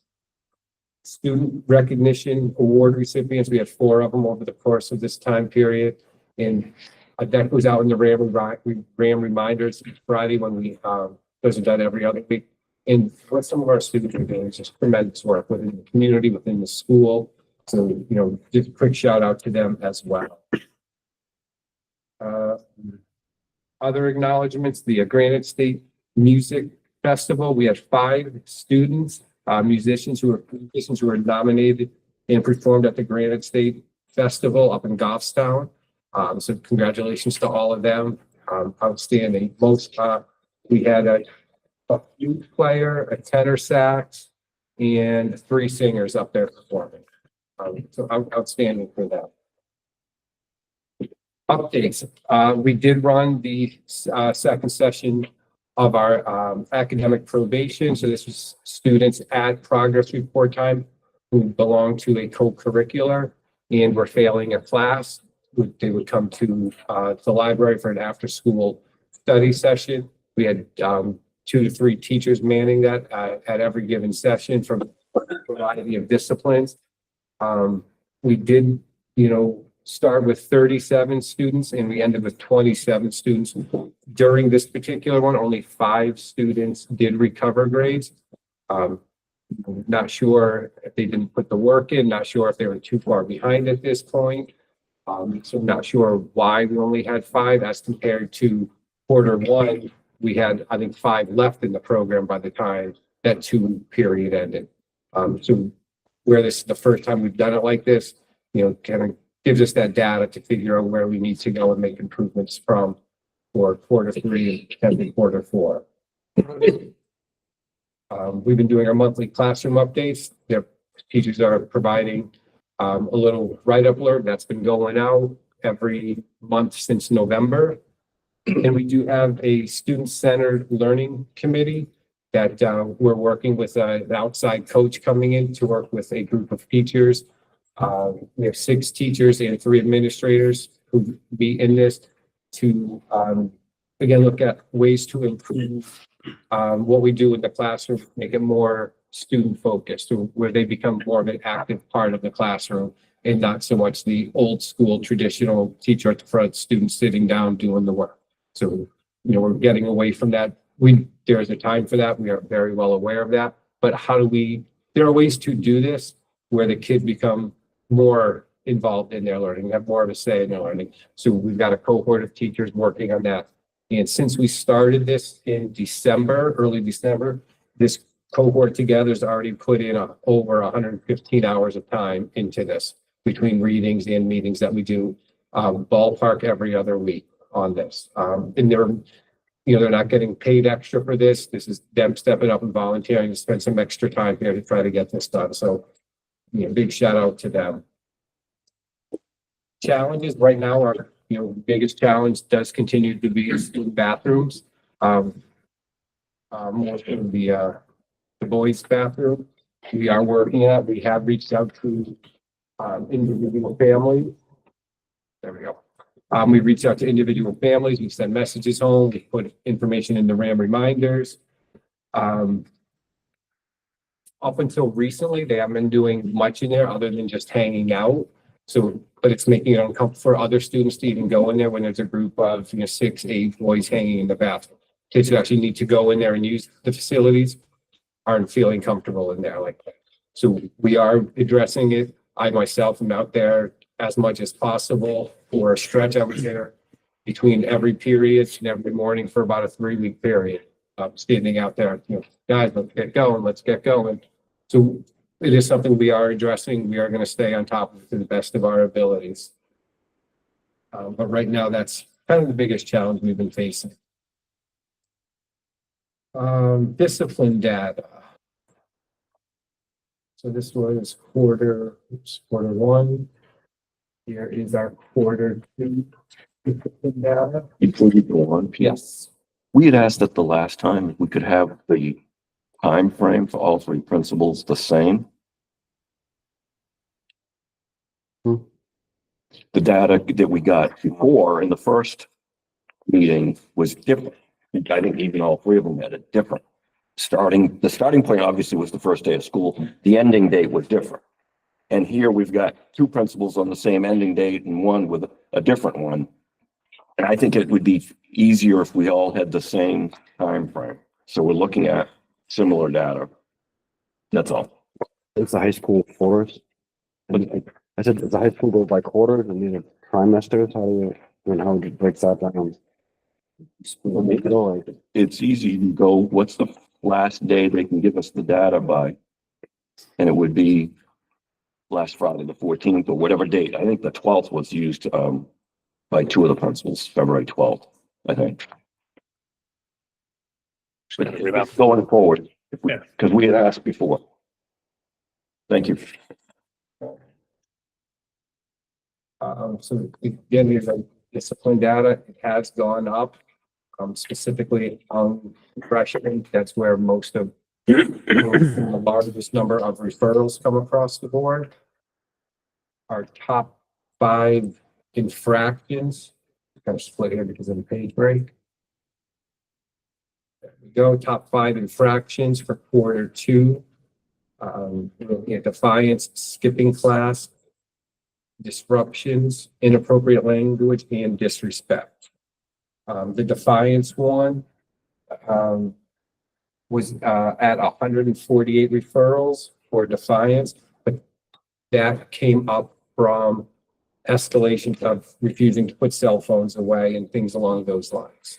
So that's where that large kick-up came from. And as time has progressed over the year, Defiance the top one in the first?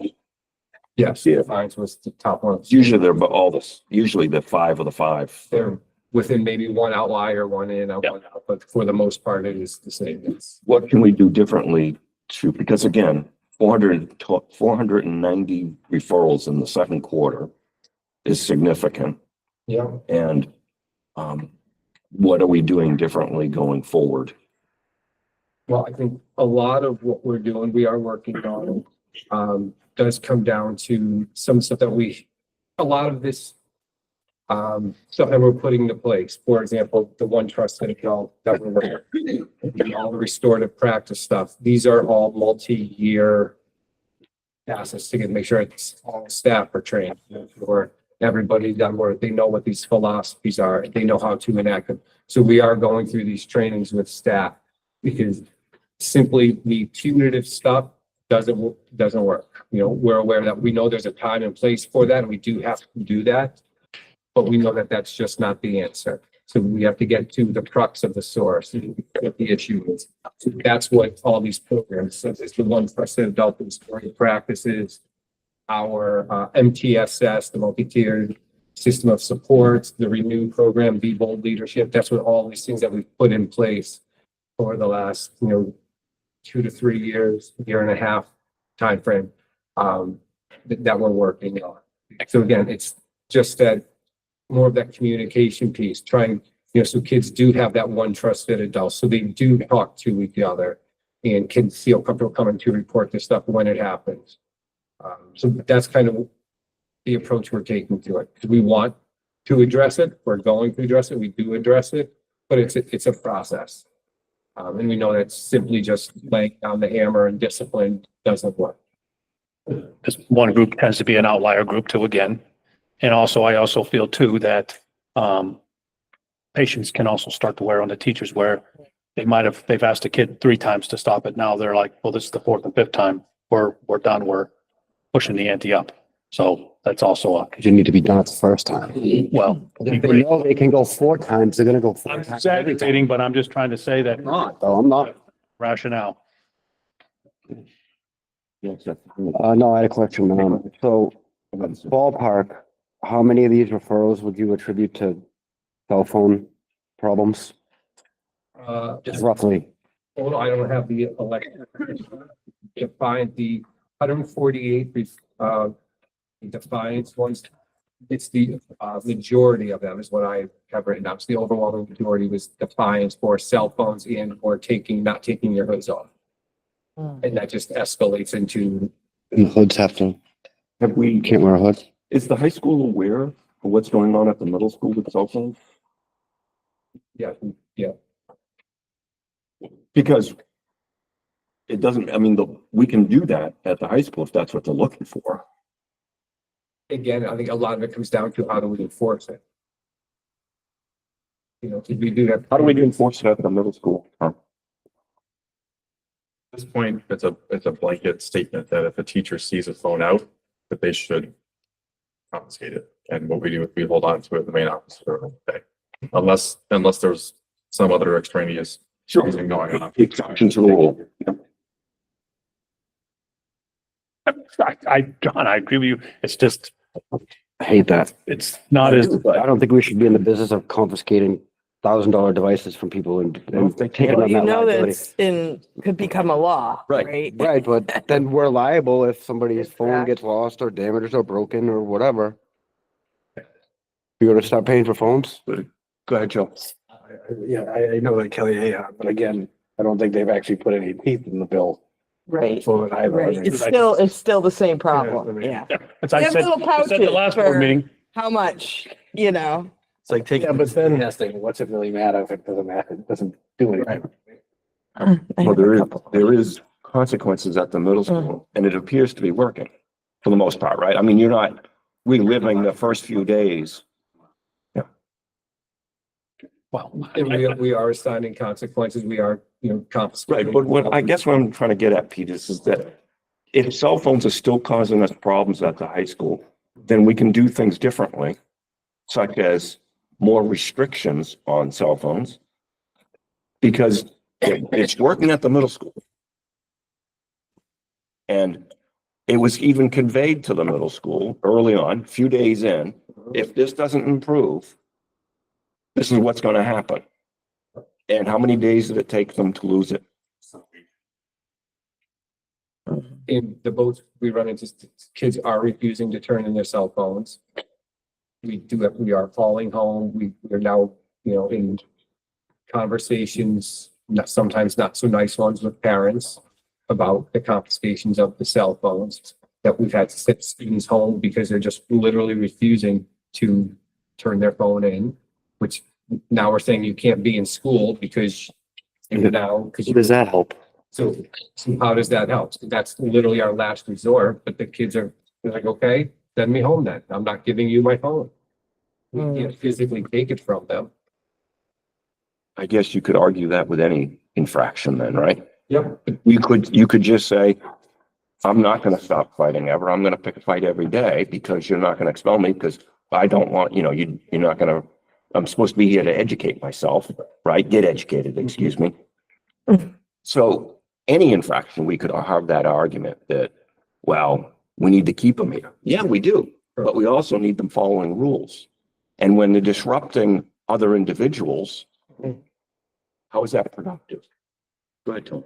I don't think escalating a situation, getting into a physical altercation with a kid trying to take his phone away is a good idea at any point in time. This sounds like that's what it's gonna end up being. Because if you're not, I wouldn't let you take my phone. I mean, I agree, it should never get physical, but I, I don't think there's a problem sending a kid home. So I'll use the same fighting analogy. If a kid starts a fight in the hall, you don't leave him in the school just because he wants to fight. If a kid says he's not going to put his phone away and it's actually disrupting other students, we have to take care of all of the students. And if one kid's going to cause a problem because they don't want to give their phone back or put their phone away, then it's causing a problem for the whole classroom. It's no different than a kid in the middle school or the elementary school who has a tantrum or who has to be removed from a room, because that affects the whole room, right? And if it becomes, I mean, I'm looking at 600 major referrals this year. And if the majority of the referrals are phone infractions, that seems to me that we've got to do something about phone. Listen, I don't want my kids not to have their phones either, but if my daughter doesn't give her phone back or doesn't put it away, then she needs to have it taken away. but if I'm in a classroom and I'm looking at my phone and I'm not distracting anybody, but then it becomes a distraction to everybody because now the teacher has to stop and they get into arguing with me and I got to fight with them and then whatever.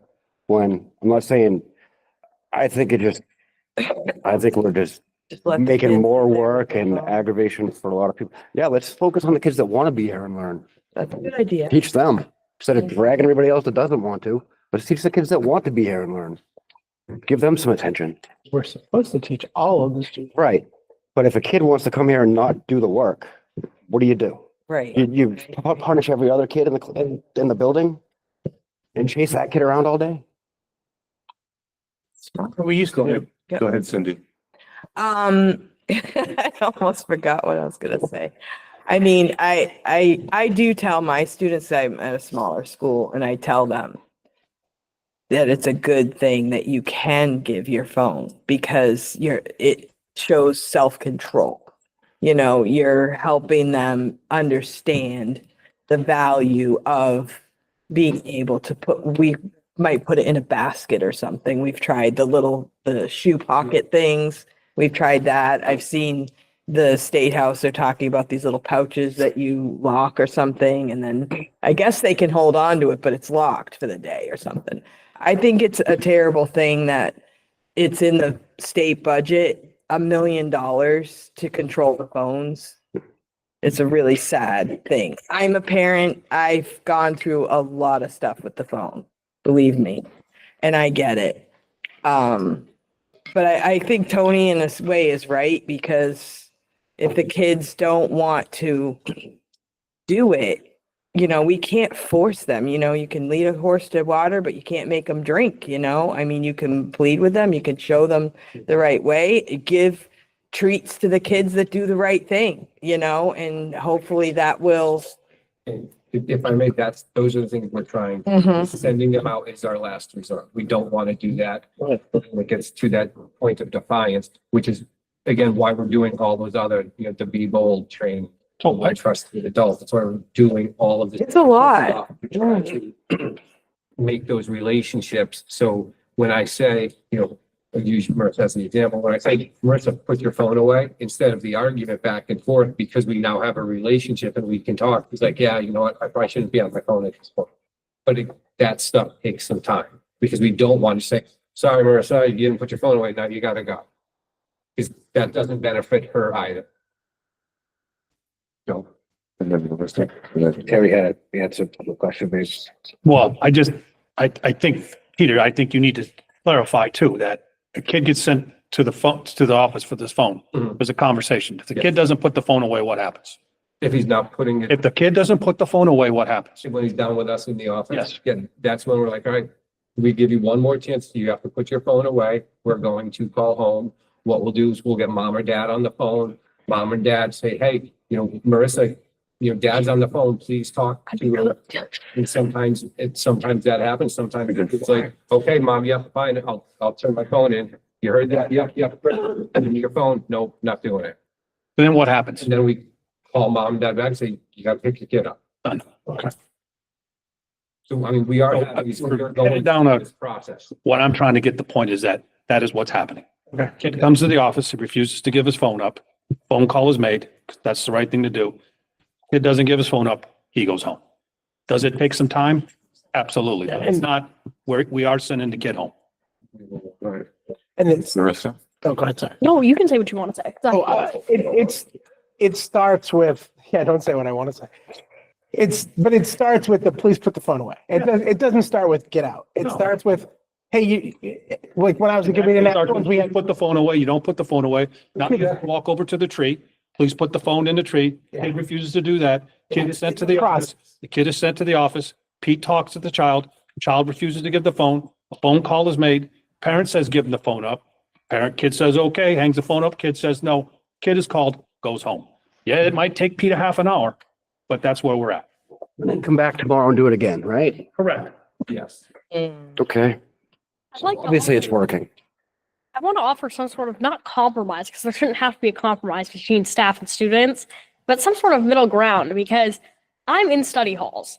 And that's where I find a lot of these issues happening, of the teachers constantly battering kids who I know these kids. They're on principal honor roll. They have no work to do. They're not, their phone is silent. They're just sitting there on their phone. They're not disrupting anyone. And we're picking fights with them and we're going at it because these kids, maybe they have an earbud in and they're not listening, but they're listening to music. Or I use my phone for VLAX because I have to ask Ms. Gott every single day. And I take a photo and send it to myself. We have Saturn, which tracks when the bell rings. I use that, but I can't look at it. My phone can't be on my desk. So I feel like kids should be allowed to use their phones in study halls. Not in study halls, because I'm a teacher assistant in one of my study halls. Not in those. In your average study hall, and that's your choice. And I think parents should be made aware of that. If your kid is taking a study hall, it is their choice to do what they'd like, as long as it's not disrupting anyone else. And then that would probably cause much less issues. But what is, as a teacher, this really bugs me. When the kids are, they have homework, they have a project due, and they're sitting there on their phone. That's why I don't, as a parent and as a teacher, I don't like them to use it while. I understand your point, and that's why I'm saying in a study hall, because if a kid's in a study hall, then they already can't work something into their schedule. Or, for example, sometimes I'm really caught up all the time, and I can't move on in VLAX until I meet with my teacher, or I'll get kicked out. So that's just kind of how the online school works. So when I have downtime and I'm ahead in my work, I can't be rewarding myself by being on my phone, or sometimes I'm working on stuff on my phone with RCFY or the group chat with RCFY. I spend a lot of my time in there, and I can't reward myself by taking a break on my phone because then I get in trouble. And then the kids in my study hall are picking fights with this poor study hall teacher. And unfortunately, if they do have work to do and they choose not to do it, do I think that parents should be made aware of this? Yeah, but that's not a teacher's responsibility to parent the student. Yeah. So I feel like in an average class that's not a study hall, the student should be asked a reasonable amount of times, not 7 times, a reasonable amount of times, please put your phone away. And if they choose not to, I think that they should be removed by an administrator after a few times so that it's not distracting class, because I can't count how many times I've been in a class and it's just teacher and student going back and forth about these phones, and I just want to learn. And then we're behind 3 modules because one student wanted to watch TikTok on their phone. So I think that the student should be removed by an administrator, and then once asked a certain amount of times, their parents should be aware of it. And if they keep on doing it, we can't parent kids. That's not our job. That's not the student's job. It's not the teacher's job. It's not admin's job. It's the parent's job. We can't make them do that. So I think at some point, we have to just inform the parents over and over again that at some point we cannot be dedicating all of our resources to one student, because that's taking away from the students that want to learn. Right, I've got Joe, Tony, and then Steve. I agree with Marissa here. I mean, because I've heard about the study halls and they can't do anything in the study hall, even though they might be caught up. I mean, you know, and again, we can't sit there. I've seen them do plenty of things on their computer, you know, laptops or whatever, that have nothing to do with study hall or schoolwork or anything like that. I don't know what the difference would be if they had their phone out. And if they're being quiet, having it running, whatever. I also agree that, you know, if you're watching a TikTok video on, you know, volume 9 in the middle of your class, I don't even give them 2 chances. It's as a substitute, I'd give them 1. Just go sit and then go out in the hallway. You can sit down there and I'll call the principal up and then they can deal with it. I wouldn't even, and that way, again, the rest of the students can learn. You're young, you know, men and women now. I think guys can suffer the consequences of Their actions. I mean, you do something wrong, that's what happens.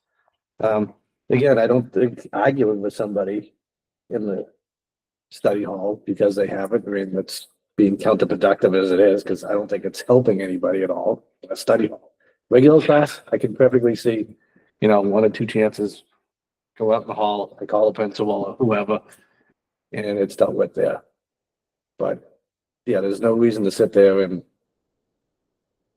have an argument in front of the rest of the students if we're asking so many times, or, you know, we all know who the students are, or the teachers know who the students are. You know, in 3 days, they take it out 1 more time. You don't even give them another warning. You sit there and say, I've told you, this is what happens. And I agree with Tony that, you know, sending him home, that's probably not gonna do anything either, because I'm like, when I was a kid, there's plenty of things you can do at home now. When, you know. You just go home and do their phone. Before you unplug the TV or take the remote away, if we had a remote on the TV back then, for the TV, you'd take that away, and there was nothing else to do but either go out and do something or do work. It's one of the two. Boredom, I don't think needs to be is a thing anymore, because there's just so much to do. So I agree with Tony on that point as well. I mean. Right, Tony? Well, it's like you said, you can't lead a horse, you know, you can lead a horse to water, but you can't make him drink. But in this instance, it's more like dragging a horse that doesn't want to drink to the water and preventing all the other horses from being able to drink it is what we're doing. Yeah, that's true. It's true. I've been there. I've been there. Because before I say what I want to say, my question is that accurate? Is it mostly in study halls and times? Okay. Why didn't So- you mostly? Well, but the characterization we've just been talking about a lot is study hall. So I agree 100%. In a study hall, I don't really care. I would rather them do work, but that's their choice. And as high school students, if they choose not to do homework, that's on them. But in a classroom situation, I'm with Joe. You get 1 or 2 chances and then out you go. The student has many opportunities, it sounds like, to make the right choice. And you're giving them all the structure that they should have. I agree with you. If it's the study hall, I don't care. You know, if that's the choice you're going to make, but I don't think there should be ever an argument in the class. It should be put it away. No, go to the office. That's the way I see it, because I agree with you. There's no sense in disrupting an entire classroom full of kids to have an argument, but it also can't be tolerated because what's going to happen is the kid's going to watch his phone and the kids around him are going to go, what are you watching? And it will ultimately distract at least a couple of kids around them. They're gonna say, oh, Or they're going to say, oh, he's getting away with it. Yes, I'll take my phone out too. And then before you know it, you have a whole classroom full of kids watching TikTok. Again, that's their choice to not do the work or do the work. I mean, at some point, they have to be held accountable for the decisions they make or don't make, which is if I'm going to sit here in class and look at my phone and not take in the lesson, I'm going to suffer the consequences of But that. that's what everybody But says that's- until you see the statistics when you get 3 Fs or 5 Fs. Why are people getting Fs? Yeah. I don't know. And to me, part of Because they got sent home for looking at their phone. Go to the office. The consequences, you don't follow the rules, you go to the office. But we need a bigger office. Gonna need a bigger office. You know what, Tony? That was a great lead in about what I'm about to say. Now that we've gotten to the point where we all pretty much agree that at some point these kids need to be sent to the office for some sort of consequences for their own actions, maybe teach them about the real world, consequences for your own actions. these kids that I see that get sent out of classrooms, I mean, probably countless. I can't even count just from this year. The amount of kids that sitting next to me in my study hall on their phone get yelled at, get to ask to put their phone away. No, I'm not putting my phone away. Go to the office, or actually given the option, you can either put your phone away or go to the office. Packed up bag, left, went to the office, was happy. They said, I'd rather be in the office than be here. And then in another class that I had, a kid on their phone, not distracting anyone, just on his phone. And this was a class, they should not have been on their phone. The teacher wasn't teaching, but we had assignments. So that's rude. And although it's not our responsibility, he was asked a few times, and then his friends started getting distracted, and then it distracted the whole class. And then the teacher said, okay, go to the office. I've never seen a kid run out of a classroom so bad, like so fast with his bag, going, heck yeah, I'm going to the office. Because these kids, they're not scared. And unfortunately, we can't scare them because the consequences that would scare them, we legally can't do. But we have to find some better way to enforce this. Because do I think that one kid does something wrong and we should take them all away? Do I think that we should do that before a law gets passed? No, because that's not fair. And do I think that that's unfortunately going to cause some temper issues with the kids? That's just how the brain works now with these generations. So unfortunately, yeah. So I don't want to put the kids at risk who aren't in this problem, but then they're in the setting of these kids who are very upset because now they don't have their phone. But all we want to do is just learn. But these kids, okay, I'm on my phone, I'm having fun watching my TikTok, I get yelled at, I don't care. Oh, I go to the office? Perfect, I'll just go to the office. ISS? Oh, great, I just won't do anything. These kids are doing it on purpose. I know kids that purposely do stuff that get them out of school suspension because then they don't have to do anything.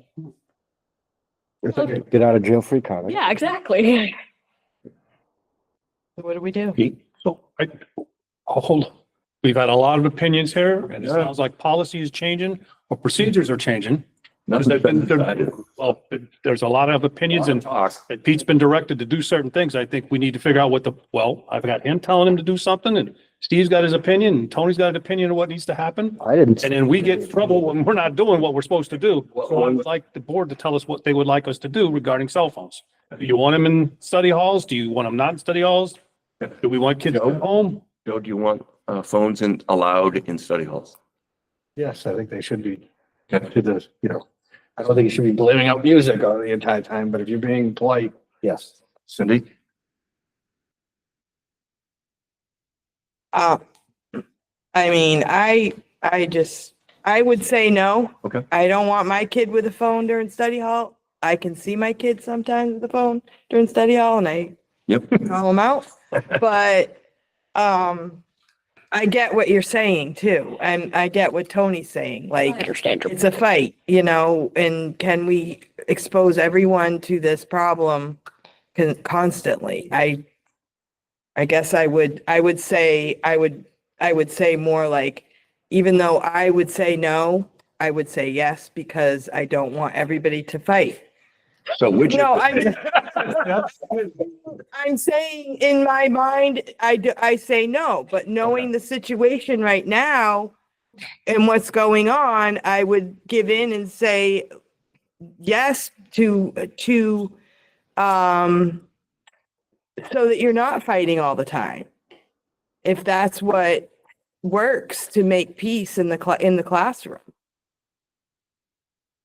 I mean, because these kids are addicted to it. I understand. So you're saying yes to study hall? I'm saying, yeah. That's the last thing. Okay.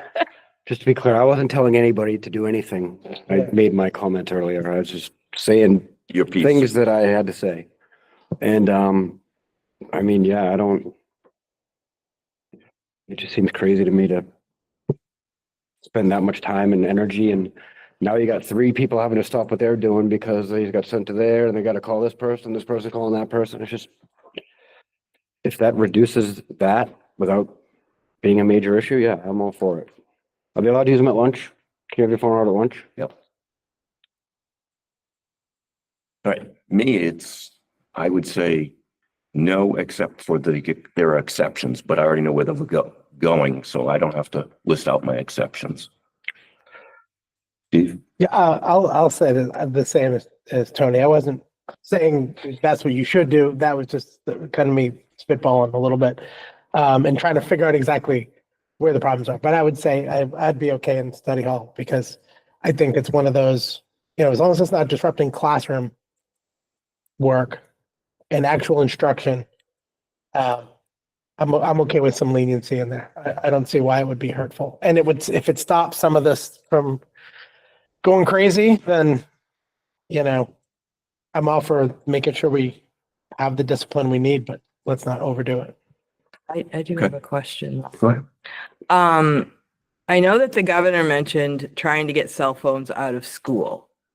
And I want to go back and figure out what that means. Is the state gonna say you have to get the phones out?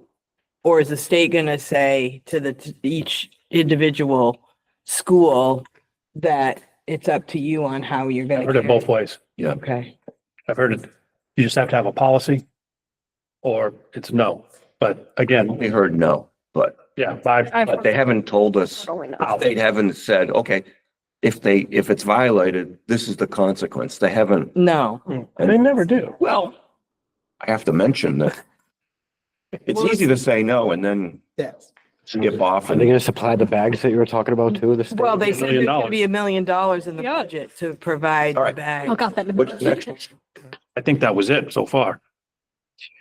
You said you had three, so No, I said there were 3 people up here that had that, We had different.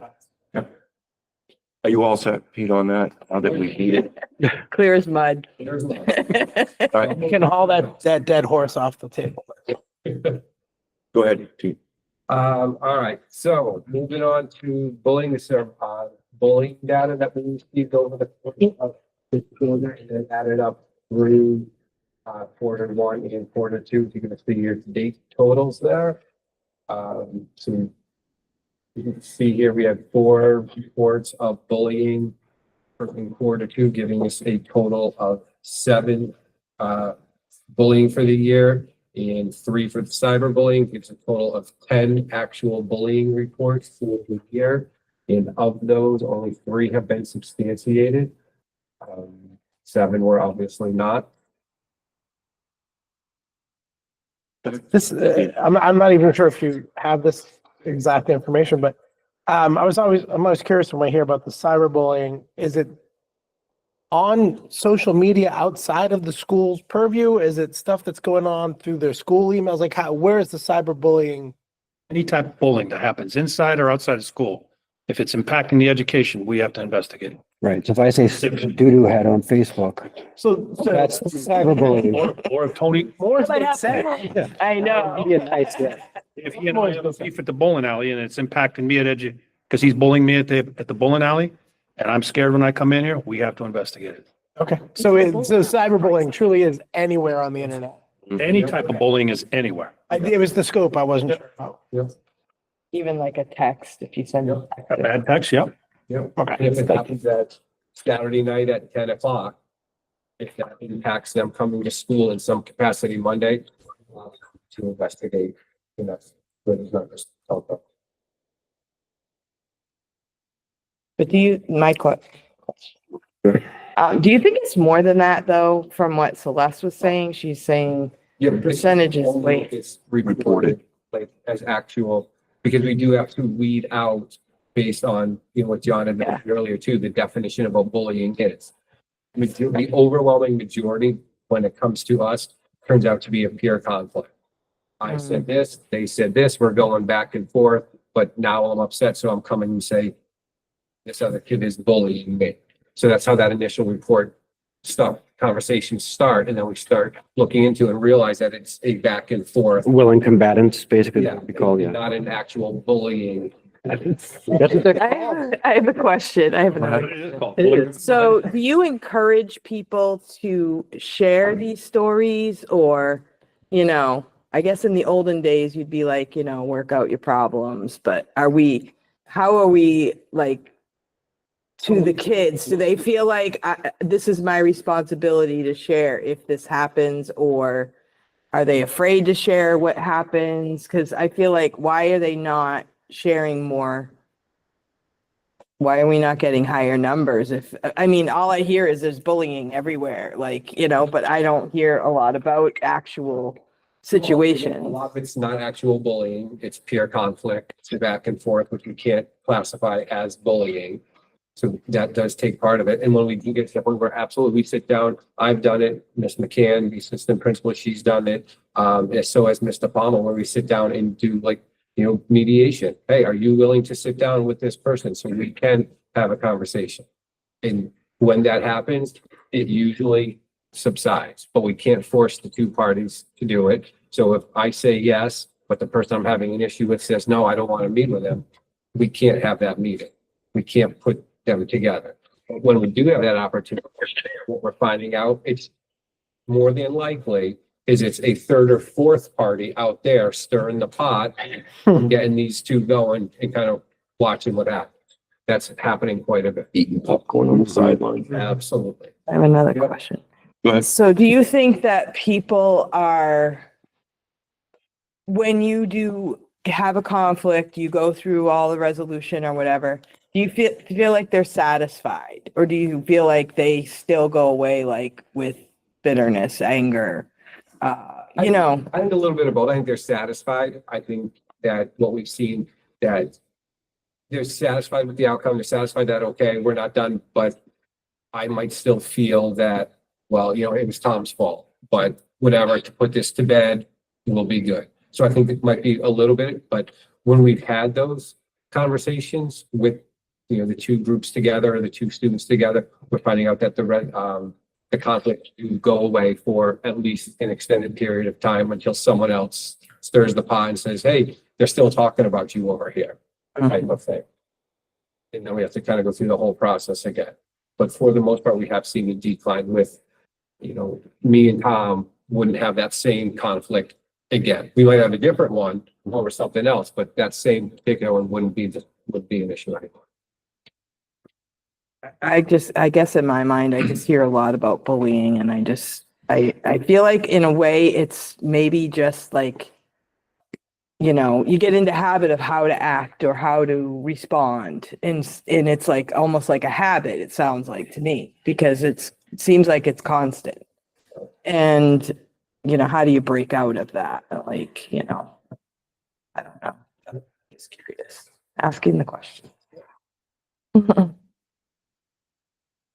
Student achievements from quarter two, we have 122 students in the honor roll. 32 made the principal's list and 90 on the honor roll.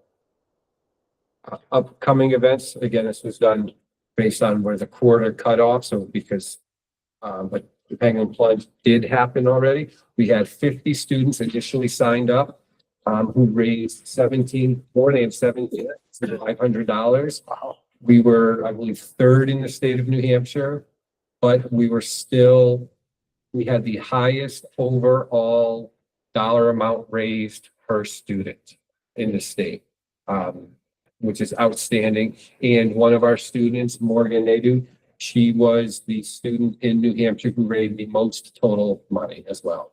So even though we weren't the highest amount, based on the percentages, we did better than other schools in the entire state. So that's outstanding. Enrollment data, you have that there as well, so we know where we are with that. I'll get to the academic piece in just a quick moment, so we have to change slides here. Here's our attendance data, pretty much on point for quarter one, as far as percent absence, tardy, and dismissals. I think one thing that sticks out here is the younger grades have the absenteeism and the tardies, whereas, you know, the older grades get the dismissals a little bit more. You know, I'm done, I'm out type of thing. And then no major concerns with transportation. Our sporting events did all except for Epping, because it was right down the road, and the students did have to sign off on the driving forms and parent forms and all that as well. But we did have to, did have transportation for everybody. That's that one. If I split that before I switch over to the meeting? Just want to give a shout out to one of the students there.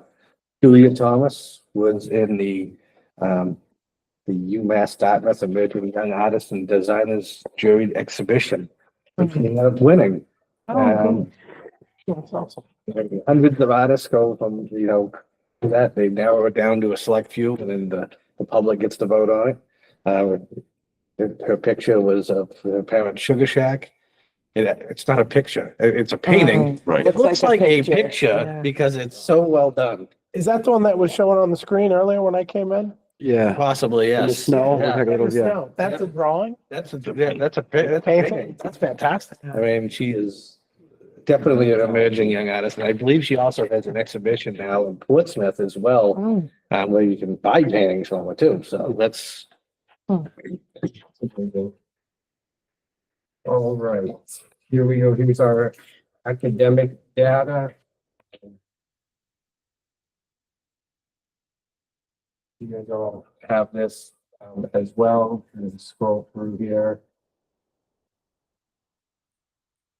If you have anything you want to highlight, Pete, basically, on this. Yeah, I think, with this, I think we're seeing our grades, slowly going up. I know there was concern last year when we raised from the 65 to the 70 as far as that pass fail line, but percentage wise, we're not seeing, we're finding that the kids raised, when we raised the bar, the kids met that level.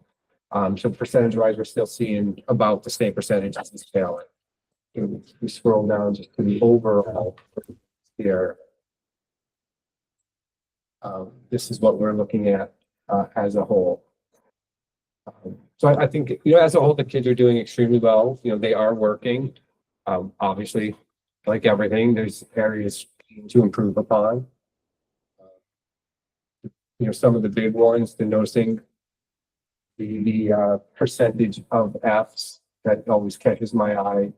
The kids failing. So, freshmen had just about double the amount of Fs as every other grade. And that, to me is telling, especially when we add in what we were just talking about, the discipline, the cell phone, those types of things based on those numbers. So I think there is a direct correlation in some capacity here to that, and you can see it based on those grades. Steve, And this might come out a little silly, so forgive me. I know for like middle school, elementary school, we're using iReady. I know there's a lot of conversation about this standardized test scores. Do we have some historical data on the high school and what the standardized test scores have been showing over the last few years? if you look at the district report card online, you'd find all that information on SAT. On SAT, I don't know about the PSAT, but The PSATs aren't published like that. Broken down. Is that the only one that we're using? Is SAT? on the scores? report card, yeah. So that would, you'd be able to get that. It's the PSAT that you would have. We don't, nobody has access. Let me rephrase that. It's not open to the public, and I don't mean that in a negative way. I mean, Yeah, it's the. But again, I would caution too with the SAT, that's just for kids who want to go to college. If I'm not going to college, I'm not going to take a lot of stock in that test. Yeah. More about, and Yeah, but it's not all, if it's graduation rate and those types of things, more for the high school than a standardized test. but we don't force kids to take the SAT. All students, I think, in 11th grade take it. They have to take it. Yeah. And then, If they miss, hey, I think the test date is in October of senior year. They're signed up for it at that point. That's all, Chris. Thank you. Off to find out. any other questions, comments for Pete? Thanks.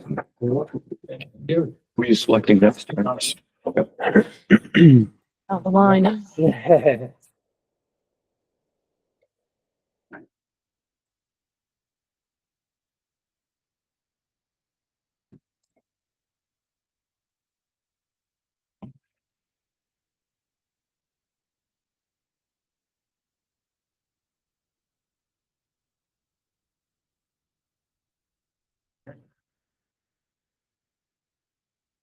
I'll give you a highlight reel for our last time that we met. In December, we had a snow dance. We had our parent-teacher conferences on December 12th, which timed with the end of trimester 1. So parents got their report cards, and later that week they were able to meet with teachers to discuss academics. In January, when we came back from break, we did the second diagnostic for iReady. So we're going to look at that data later today for reading and math. We also had people from curriculum associates from iReady come to co-facilitate math lessons. And so what we did is the first learning walk they did is they would come in, they'd observe teachers teaching math, and they'd give some feedback. What we did this time is they actually co-facilitated. So one of our teachers and an iReady teacher came in, they planned it out, they taught the class, and then we freed up the other teachers to go and observe. And we did that with both grades. And so that's one of the ways that we're trying to get people more integrated into the iReady program. We had a semi-formal dance. It's the first time that we've had a semi-formal dance. That's not the end of the year. That was a fundraiser for the high school. TD Day. For which? It was a fundraiser for who? For the high school. So I didn't know if I heard that right. Yeah. So some students. You've got a good life over here. It's great when you Hey, do all and they basically said like, can we do this? And I thought about it. I was like, it's kind of weird that you're, doing it with us. But at the same time, I'm like, well, we're going to benefit because our students are going to have a semi-formal, and then they're going to benefit because they're going to have a fundraiser. So. How to do reaching across boundaries. Yeah. But I had to ask me a couple of times. So I was like, yeah, okay. Yeah, and the one at the end of the year is just. They must be flush with money down at the meeting. Well, they tried to get me for another dance. I said, no, that's enough. One's enough. They came to me as well and said, hey, can we do another one? I'm like, no, I think we're good. We're good. I got to diversify. I got to find different sources of income. But it was nice. Well, that's easy because the teachers do all the chaperoning. They decorate this. Well, be quiet, Terry. We're going to stretch this. This rolling highlights. Come on, baby. Terry's going down a hole now. We had an assembly. We had Plymouth State University, we used to call the Tiger program. They've evolved there to called Kindness Counts. DARE has started with our 5th grade. So Officer Fratton's coming in once a week for those lessons. February came, we had a Valentine's Day dance. There was lots of middle school students with candy and roses and stuffed animals that day. It was nice to see. We are currently in the middle of Spirit Week. So the week before February vacation is Spirit Week. So I actually had to change into this because what I was wearing today would really work. Well, I don't know. We might have enjoyed. True, yeah, you never know. I let my hair go crazy. I put a hat on, so. All right, there's still a few more days, so you might see some social media photos. We run all of our safety drills month after month. In the winter months, we stay inside. So we did an Alice barricade drill in December. We did a scan drill in January. In February, we're going to do a Google tabletop exercise where we put out a hypothetical situation and we see what students would do in it. Yeah, for extracurriculars, we had a great sports season. Basketball teams did great. We're looking ahead to our spring season. Our clubs are continuing to grow. That's nice to see. A few things that have popped up since last time we spoke. I had a group of students come to me and they wanted to do a food drive. And this is not a group it's not like student council or NJHS. It's a group of 5th grade students who recognize that some of their classmates never came in with food, always seemed hungry. And they wanted to do a food drive for their friends specifically. And I said, well, that's not how that works. But I said that, so let's channel that. And through some conversations, we were able to get them hooked up with N68 Hours of Hunger. And for the last couple of weeks, they've been going around to classrooms and advertising. And I've already had to get them extra boxes because they've raised so much money. I raised so much food. And that's just, for me, it's like, this was not something that they had to do. It's they recognized the need. And they stepped up to the plate to want to do something for it. So I'm really proud of them. And when they're done, because Friday is going to be the last day of the food drive, we're going to take a picture of all the items, and then we'll promote it, and then yeah, see what else. We'll see what their next project is. Very good. Another leadership. Go ahead, Cindy. The, Oh, yeah. in those that were concerned, do they benefit from it? How does that work? Say that one more time. The people that they were concerned about, were they able Yeah, to so benefit? essentially, they told me the name. I ran that to the school social worker, and so that's someone that she was already aware of. But yes, anytime that any family is in that situation, and sometimes it's fluid, sometimes people, they don't need that program, you know, in the beginning of the year, and maybe they need it, and then maybe they don't. It's really kind of whatever people need. And so we, you know, connect parents with the social worker. We come up with a plan. It's on Fridays. We send students home with bags. In the beginning, we were getting paper bags that were they were ripping. And so we've given them more durable bags to help. But also sometimes students don't want to bring food home on the bus because, you know, it's very obvious if you're carrying a bag of food. And so what we'll do is we'll coordinate a pickup or drop off situation, anything to, you know, try to make it easier. So I don't know our numbers off the top of our head, but we're probably close to 20 families right now. That's quite a few. How many families you send bags of food home with on Friday?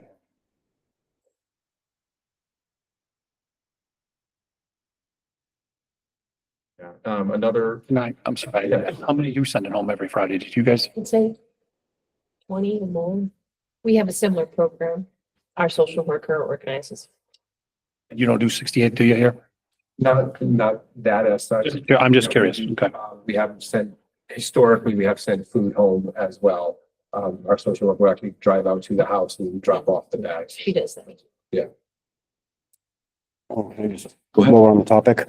I remember it was last year, or the year before, you had put out a post about kids, specifically in the building that needed coats and hats and stuff. Like, is everybody okay with that, or is there still kids that are in need of those things that we're aware of? We have coats and hats. We do a good job of making sure everyone has things. And our teachers are actually very generous as well. They buy coats and hats for their kids and make sure that if their kids have a set at school as well as home. And our PTO is very generous. It's a great community taking care of the kids. Thank you, Chris. Yeah, our nurse has a closet of food and clothing. Yeah. And so what we do with our lost and found too is every so often when it gets really full, we put it out saying, please pick up your items before we donate it. But then before we donate it to the local organization, we'll pick through and be like, oh, these are nice jackets. So that if a kid later on needs it, we have it right there. And then we also have, there's a group in Exeter that gives money to our school nurses every year. Yes. And it's essentially for social needs. And so we've had families come in where we need to buy them food, or, you know, family that experiences a fire.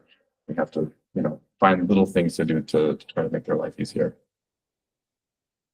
Right, thank you.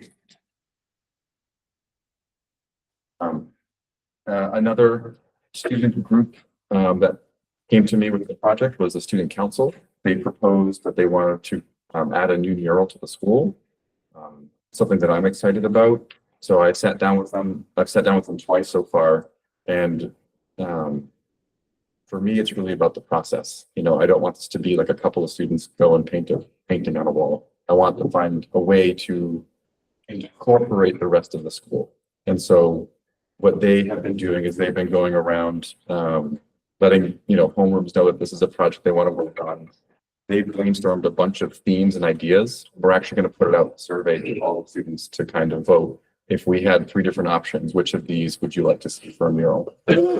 And then once we start looking at actually getting it painted on the wall, we were looking for ways to incorporate every student and every faculty in the building. And that could be something like everybody puts a hand, you know, or like a tree, or like a thumbprint for flowers, or some way that people could leave their mark on the school. We want people to have an emotional connection to it.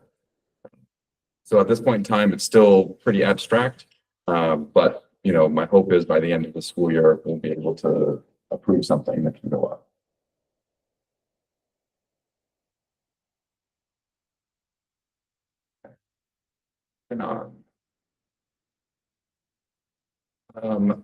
We have another round of RAM award winners today, but I didn't have their names for this report. The the Friendship Awards, the Rams rally in December. Fourth grade was Jacob Bilodeau. Fifth grade was Daisy Morrill. Sixth grade was Peyton Liam Bruno. Seventh grade was Hadley Luquette. And eighth grade was Brooklyn Martin.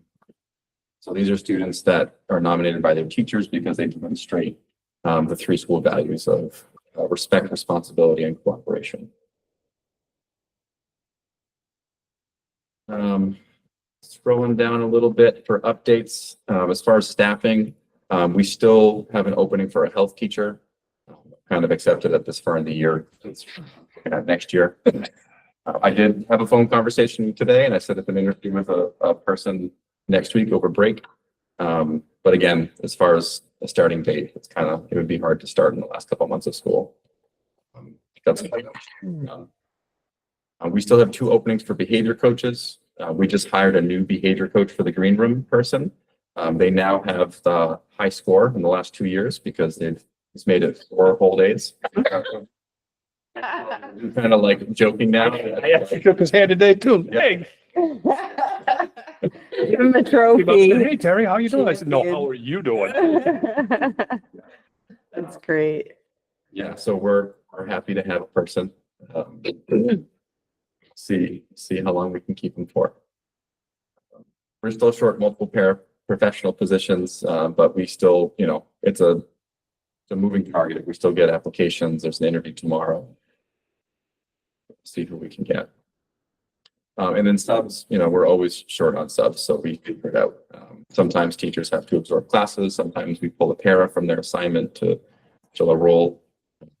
But we usually make it work. And then student behavior. Student behavior is always a challenge. We're going to look at some of the data in a little bit. So I'll save the in-depth conversation for that. When I look at discipline data, so this is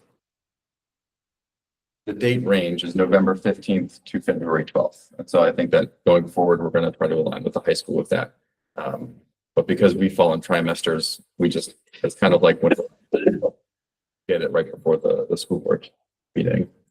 But looking at it, our numbers, you can look and kind of get a feel for each grade, how we're looking. There's a few new categories that I added for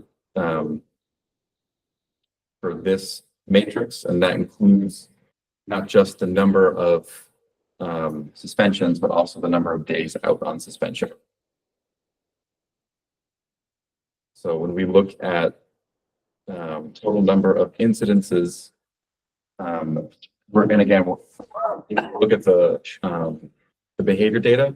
It'll put it in graph form, which gives you a nice visual representation. So you can see if we're increasing or decreasing. But really, the short version is that we did see a bit of a spike. We start off pretty good in September, and then we kind of spike up to November. And then since then, we've been coming down a little bit. When I looked at last year's data, we had that kind of bell curve for the first half of the year, and the second half of the year was pretty much like, up all the way through. So already our February discipline data is looking better than last year. Doesn't it tend to ramp up right before vacation anyway, a little bit every time? Like they start getting. Yeah, great time to have Spirit Week. Yeah. So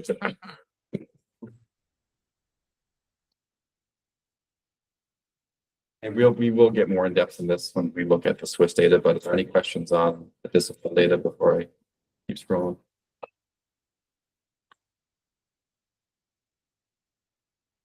Honor roll. So between honors and high honors, and this is just for grades 6, 7, and 8, we had 105 students qualify. So we had about 68 students who qualified for honor roll and 37 students who qualified for high honor. Just pretty impressive. And then we'll look at our second irony diagnostic in a little bit. Looking at bullying data, are kind of similar to the high school. We've had this year 6 formal reports, and we've determined that 3 of them are founded or substantiated. And just to echo what we talked about earlier, when the school has to identify bullying, we have to use the legal term, the law that basically says this is what bullying is. And usually students and parents, they've never seen that law. They just don't know what it's like. And so they'll speak to that.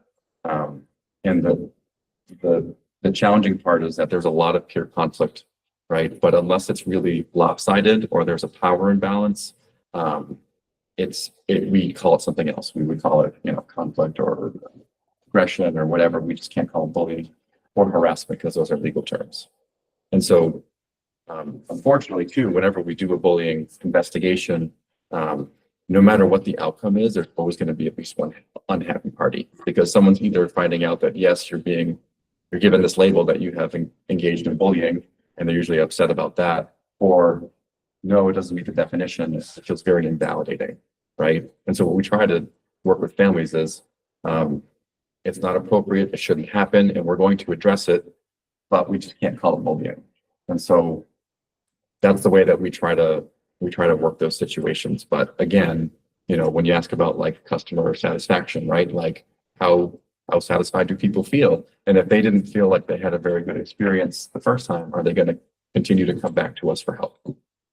And so it kind of dovetails with our restorative practices initiative, because really in the first couple of years of restorative practices, you're not supposed to focus on how to respond to misbehavior. You're really supposed to focus on how to build connection and community, like a culture where kids feel safe going to help, where they feel like if they advocate, they're going to be listened to. And so, in theory, that happens, right? But in reality, in the fast-paced school, that doesn't always happen unless we're intentional about it, unless we talk about it and we keep going back to it. So that's one of our more long-term ways that we're trying to curb, bullying and harassment in schools.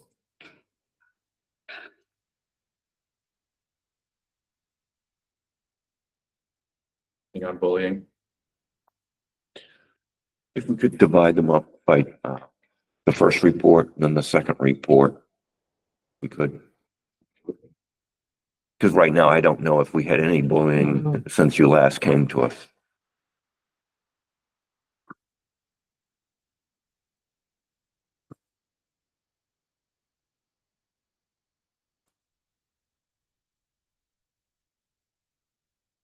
Upcoming events. Right now, we're in Spirit Week. We have winter break.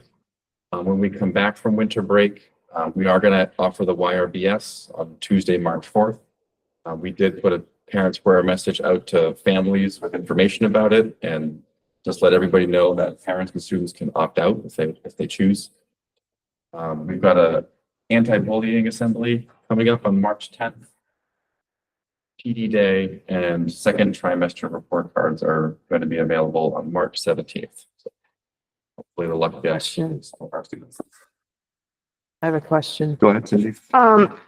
This is where it doesn't really make sense. If you're gonna do a whole assembly for anti-bullying, but you only have 6 bullying for the year. That tells me there is a problem, but we're just not really getting to the root of it. So I would say that there's definitely social. I would say the vast majority of the administrator's day in the building is navigating that conflict. Should we not call it anti-bullying assembly? Maybe we should call it, Anti-conflict. or just like a positive reinforcement, like, Friendship Day or something, where, because like you said, you're using that legal word bullying for conflict. So we're kind of doing a contradiction there. Yeah, I'm finding that more and more, I'm seeing the word bullying or anti-bullying less. So like Plymouth State, when they came in, there used to be an anti-bullying program, and that's how they advertise themselves. Now they advertise themselves as a kindness and inclusion presentation, where it's really just about, you're going to see general negativity and meanness, and how do you step up to be an upstander rather than a bystander, right? And so that's a way of talking about conflict in a way that doesn't use the word bullying. Right.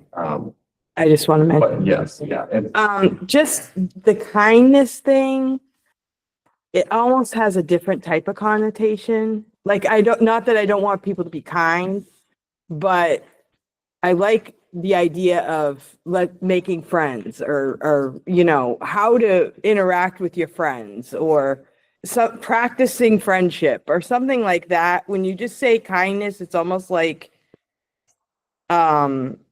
fake. I don't know what to say, but it just has some other connotation nowadays with it.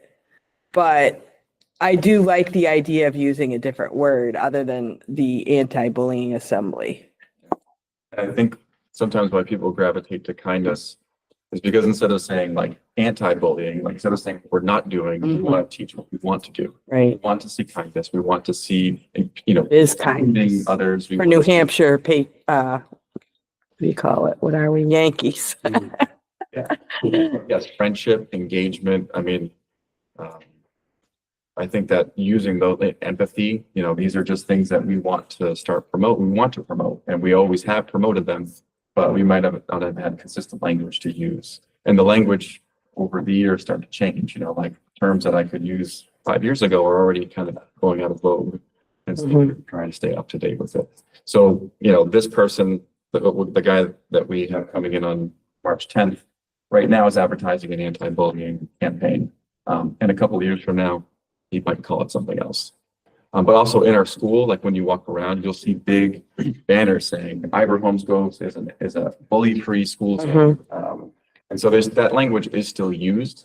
But I think that what you're really getting at is, you know, we need to start teaching kids other language, other tools to use to describe their situation of bullying. Well, the Basic thing, conflict resolution. yeah, and well, the thing is, your people are reporting bullying, and you're saying when they do report it, it's actually a conflict. It's not bullying. So you can't say we're doing anti-bullying for 6 people or 6 situations. That wouldn't be a whole school event for only 6 situations. But that's telling me we do need this, but we need to call it, because you say we're not really having bullying because we have to call it the legal name. But people in town are saying we're having bullying. So we need to call it what it is for real, so we're not misdiagnosing a situation. Because people say, oh, there's all this bullying going on, but we're not doing anything about it. That's what's happening. I see where you're coming from, Cindy. I think the biggest thing is that a lot of, I mean, Dave actually used to say, you know, if I come in and I slug you in the face, doesn't mean that you're being bullied. It means that somebody came in and got mad at you and slugged you in your face. You're gonna suffer the consequences now if you're coming in every other day doing that. I might call that Yes. bullying. Well, that's what I mean. Habitually, right. Right, because I think when parents look at it, they might be sitting there going, my kid's getting bullied. If we start calling it conflict resolution, I don't know if parents will sit there and say, well, now they're not doing anything about bullying.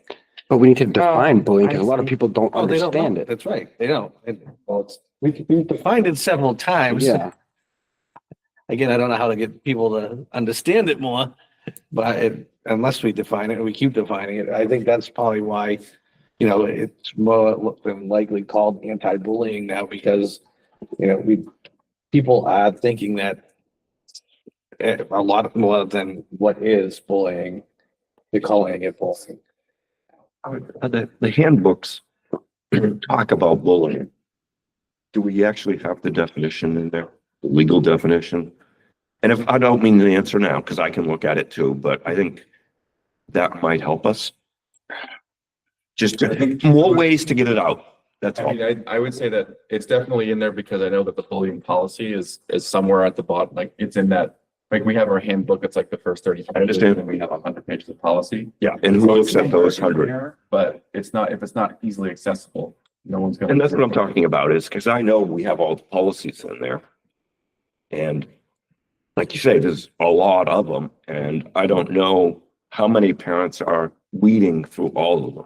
But if they're looking for bullying, they're probably going to look for the section under student handbook and go there as opposed to the policy. They might go to the policy because it's referenced in the handbook. But I'm just thinking, when you talk about bullying and what we're doing, here it is, here's the definition. That's all I was thinking about. Just, again, how do you get more people to see it? Like a poster. Well, I even thought of that too. Yeah, I thought of a poster. video, but A video. I get all kinds of ideas. You can act Are they out gonna be different successful? scenarios. Okay, is this Actually bullying or is this happened. bullying? But anyways, I just to get more information so that, because it's, you know, I can remember somebody where there was no imbalance of power and they just didn't understand why that wasn't, you know, it was equals. And it's hard to understand that or an individual, another case where the student that was perceived bullying wouldn't understand that that was what was going on. And so there's we've got all these situations that we've got to look at, and the parent wasn't pleased, but go ahead, Tony. Yeah, so I mean, I don't know, does there necessarily always have to be an imbalance of power? It could just be No, I just use that as habitual, an yeah, like, example. if I'm habitually picking on Steve, and he doesn't want it. I mean, I would consider that bullying. or- That might actually fit more under harassment, because harassment is like pervasive, ongoing, doesn't stop. It's not necessarily one big thing but it's a bunch of little things that create a hostile environment. Right. So that's not even bullying now. So that would be, so a parent came to me, we would investigate and say, you're right, this is a problem. I just can't call it bullying. I'm gonna call it harassment. So if there was a physical element involved in that, would it then be bullying? How does that, where does it cross the line from harassment to bullying? And so this is the hard part for people that do investigations, is that it's subjective. Because really what it comes down to is the victim it's how much are they impacted. So like someone might, slug Joe and he'll shrug it off and be like, whatever, like it's just Tuesday. And then somebody else might be like, I can't go back to school. Like, I'm so embarrassed. This is the worst thing ever. And so it's the same behavior, but it's a different impact. And so the law basically says, based on the impact it's having, that's how you measure if it's bullying or not. And that's very hard because maybe. But then anything could be bullying. But then you do that person and that's bullying, but this isn't. And it also, like for some people are more or less sensitive than others. And so you could make a joke to your friends and everybody at the table laughs and one kid takes it differently, goes home, it impacts their education.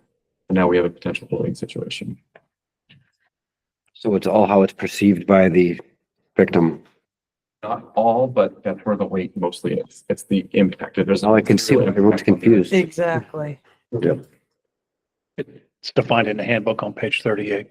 They are in there. It's bullying, harassment, all of them. Well, I mean, is it what the law Bullying shall states? also include actions. Yep. Yeah, that's what I was just, thank you. All right. Because I didn't have it on top of me, so thank you. That's good that we got that there. Second, so. Is it highlighted in any way so that? It's bullying. Well, no, because how often do we have the administrators have parents coming in and saying this is bullying, and they're very emphatic, and yet the law says differently.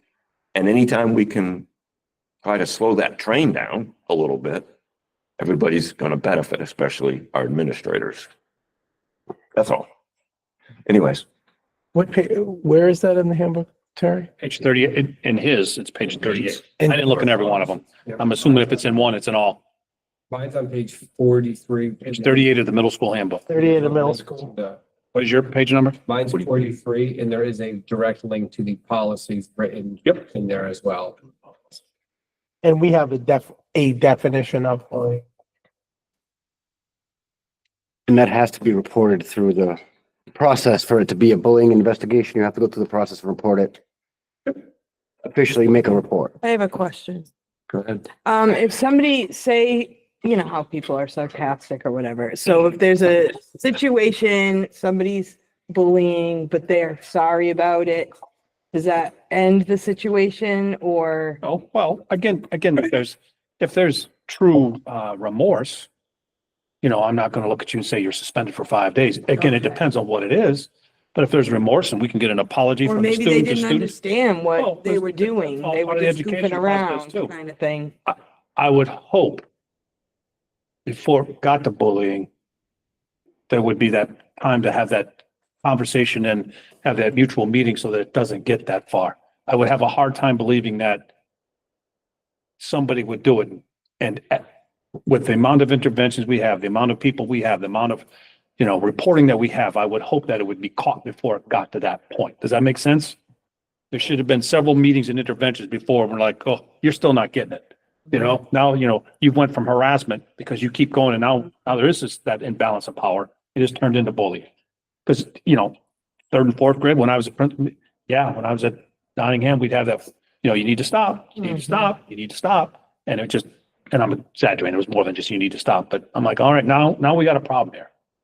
We have, it's turned into something more. I mean, bullying could also be a single significant incident. And so like, it could be like, maybe they sent out a video or a picture of someone and maybe they feel bad about it right afterwards, but it's too late and it's circling the building and that person's gonna have a terrible, couple of weeks until we'll focus on something else. And so in that situation, it could still be considered bullying, but then, our policy says that we have to intervene, but it gives us the discretion to figure out what that means. So it could be, we have like, maybe a 1 day of suspension versus a 5-10 day suspension, right? Based on what's going on.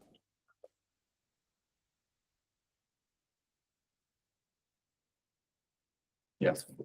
Bullying is on page 38 and harassment is also there. But this is also not Nobody believes me. legal definition. Yeah, I went straight to it. So the reason I asked this, Cities, trying the right page number. the reason I Trust but verify. Not a lot. I did a quick look up and it says it's unwanted aggressive behavior that involves real or perceived power imbalance. And the behavior is repeated or has the potential to be repeated over time. So I understand some of those, like a single incident. I mean, by that definition, isn't bullying, but is a significant incident. Potential to happen again and Yeah. again, right? My administrative recommendation is that this is not the legal term, and I would recommend that we put the legal term in there. That's fine, yeah. Because this might have been in here before it became an RSA. And this might summarize it, but sometimes when you summarize it, you miss key elements. And that's why I was Yes. curious, is it the way the law is written? Because if you give it to the people that the way the law is written, then it's no misrepresentation, not a misrepresentation, but as you say, Right. I can wordsmith it. And when I wordsmith it, does it lose something? Because some give it to them, waving this piece of paper saying, this is your policy. And I said, but this is the law, right? And so we, we want to make sure that they're Together. Apparently there's a stopbullying.gov website Of course. that has all lots of How information. much taxpayer money goes to that website? All right. all right, you guys. ready? Academics? So I'll do you want me to do the data now? Please. Yeah, okay. All right.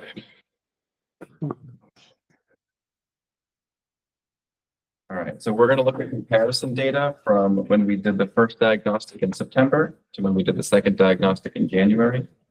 So you can see here between the two triangles, or which is a 3-tier system, or down here, the two bar lines, which is a 5-tier system, just to be confusing. And you can start to see the growth. So the short version is that our middle stayed about the same. It changed from 28 to 29%.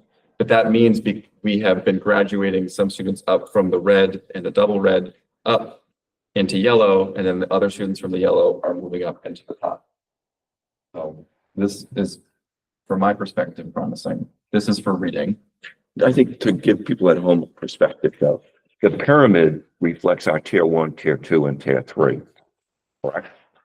Well, we use the terms differently than iReady. So iReady basically says tier 1 means that they're ready for grade level instruction. Tier 2 would mean that they're approaching, there might be a year behind, but they're close. And then the red would say that they're behind by a couple of grades. Okay, so when we choose tier 1 and tier 2 and tier 3 for our academics, what's the difference there?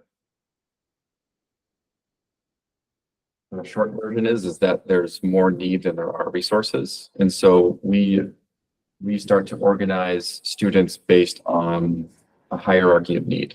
And so there are some students that might be technically in the red, but if we only have enough staff to pull out maybe. But yeah, isn't the pyramid still reflects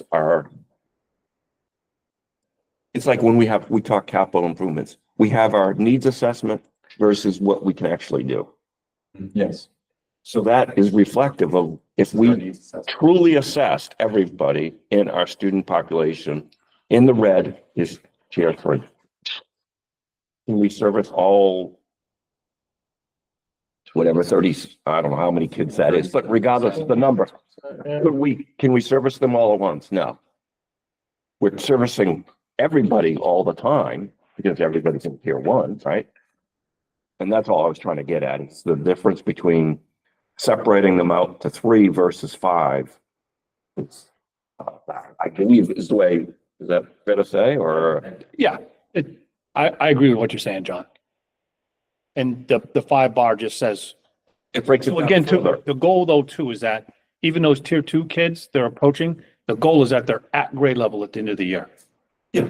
So At the end, yeah. so even though that's a little, they're not quite there yet, every one of those green kids is at grade level, which is great. Right. And some are exceeding and some are at. Well, 24% are exceeding, 21 are at. No, 21, that's not what that represents though.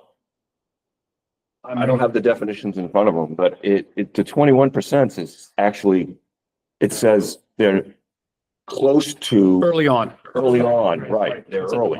Yep. So that's not saying that they're, and we wouldn't expect No, the whole population to No. be at the end. We would expect a percent in each group. Yep. So, Yeah, and I mean, oh, good. the way you would expect it because of the way they tested, you should have less kids at the beginning of the year on grade level because we're testing them on 4th grade work after they just got out of 3rd. So they shouldn't be at 4th grade theoretically Correct. until the end of the year. So anyone who's ahead of that is ahead of that scale. Yep. And I think with this, I like the 5 bar myself because it really shows. Well, I was just trying to, Yeah. for people at home to understand why it's good for us to see it in both ways. I think Yeah. That's all. That's. I have to, are we reading this wrong? No, what they usually say is that, light green early on grade level, it means technically that the students are meeting some grade level expectations, but not all. Right. And then the hashtag means they're meeting all grade level expectations. And that's why I just want to make sure that we understand that because we always look at green as proficient. And in my mind, proficient is you're at your grade level. Right, and so I would say. And it's a little misleading, but again, it's what we do and that's fine, but In the 3, in that triangle, the green is actually a combination of the hashtag and the green.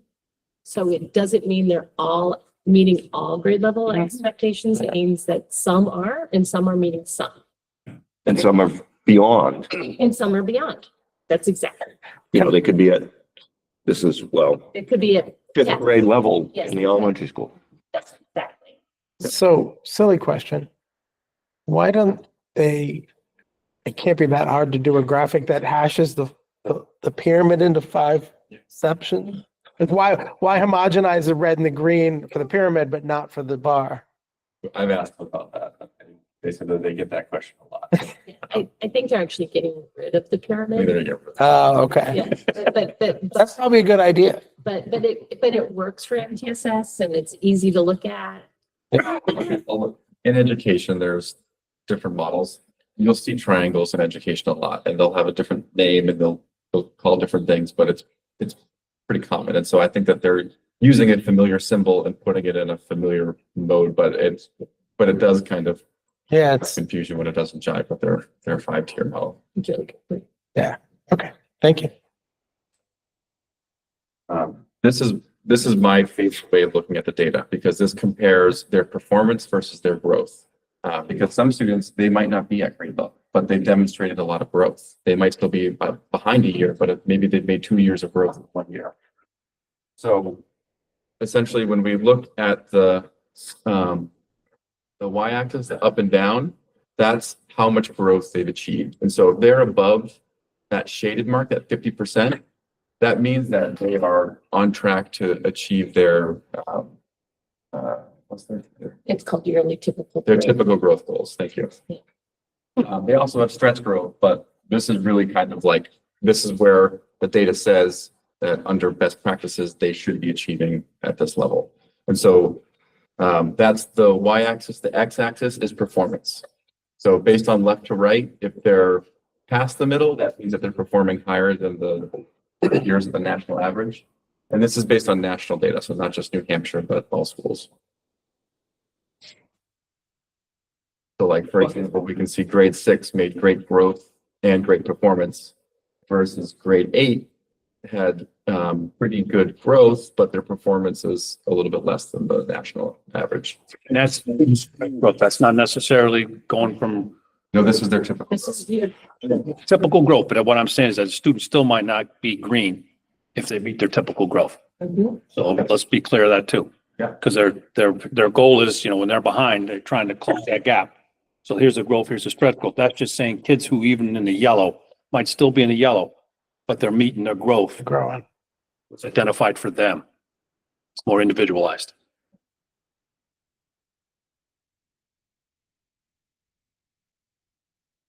This is another way of looking at the growth data. And so on the top part, the left-hand side is their typical growth, which is where we would hope they would get by the end of the year. And then on the right is their stretch growth, whereas if they really double down and make good progress, then they could achieve this stretch growth goal. And so again, on the bottom, when we look at those two charts on the left, that's how many students have their progress towards their typical growth. So I can see that 48% of our students have already met their typical growth goal for the year, which is wonderful. And then you can see how many people were kind of close. But one thing that I want to point out is kind of the distribution is that we have a good amount on the upper end and on the lower end and very few in between. And that is something that we're seeing kind of nationally where, the goal is to shrink the achievement gap, but we've seen, especially post-pandemic, that gap has grown, that the students that are on track are really doing fine and the students that are not on track are really fine. And there's not a whole lot of in between. Before you go on, Tom, grade 5, under annual typical growth, it's saying it's at 100%. Could you explain that to me? So I don't like the way that iReady does this because that does not mean that all students in 5th grade met their growth goal. Okay. But that blows What my they're mind. doing is but- they're averaging it out. And that's why you kind of have to look at the data all these different ways because you could look at it from this perspective or that perspective, but I find that to be misleading personally. Is there a way to remove that? I mean, it's kind of whatever their platform offers. So this is one way that they offer to look at the data. So we could choose to include it, or we could choose to say that this is muddying the waters and we don't want to look at it. Because when I looked at it, I go, look, wow. I got excited. At 50%, 100%, 5th grade, that's great. But then when I looked at more numbers, I'm thinking, this isn't adding, it doesn't look right. So So that's why I asked the question. But if I was in iReady and I clicked grade 5, it would expand it and I'd be able to see more in depth. Yep. Yeah. That's good. Because it did it with 7th grade too. Thank you. Yeah, and that's encouraging. That means that I overall, I'd say on average, students in the 7th grade and the 5th grade are making, good progress. But I wouldn't be able to say that every kid met their growth goal. Now, we're saying that of 4th graders, are we saying 48% met their annual stretch growth then? Annual typical growth. I'm sorry, what? Because you're looking at the stretch growth now. Yep, I moved on. Yeah. So I would say that,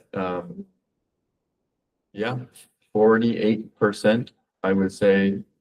Well, so see, if I look at the bottom, this is the whole school though. That's not broken out by grade. Yeah, I'm looking at by grade, Yeah, because I don't care about yeah. for So- me, if you look at big things, the data doesn't really reflect what's going on, right? I mean, in the sense, it's great to know quickly to refer to the middle school, we're doing this. But if we really want to know what grade 4 is doing, let's look at grade 4 as opposed to all 5 of your grades, right? So that's what I'm trying to understand is, are we saying that 48% have already met their annual stretch, or is it meaning something else? I think it's meaning something else. And do we know what that means? If I clicked and dig down, yes. And what I'd probably see is something similar to this. And so these are all students that have already met their growth goal, and now they're in different phases of achieving their stretch goal. So out of the entire school, 19% of the students who have met their growth goals have also met their stretch growth goals. But some students are in progress, right? So these are all students that are on their way to achieving their stretch growth. But this is the whole school overall. And so if I want to get this for the grade, if I clicked on grade 4, grade 5, it would give me a breakdown like this as well. And then I'd be able to tell you exactly how many people actually met their growth goal and where they're at in their journey. So looking at that, Oh, sorry, Joe. how many students in fourth grade, how many students have met their stretch goals? There's the 48% have met their annual, Yep, I'm asking for stretch growth. 23%. There we go. Oh, there we go, 23%. And if you. So what does the look at 48% represent? That's That 48% have improved their placement. So if I'm looking at that student from previous from the time fall, Okay. 48% have increased, of the fourth graders, and then 23% of the 48.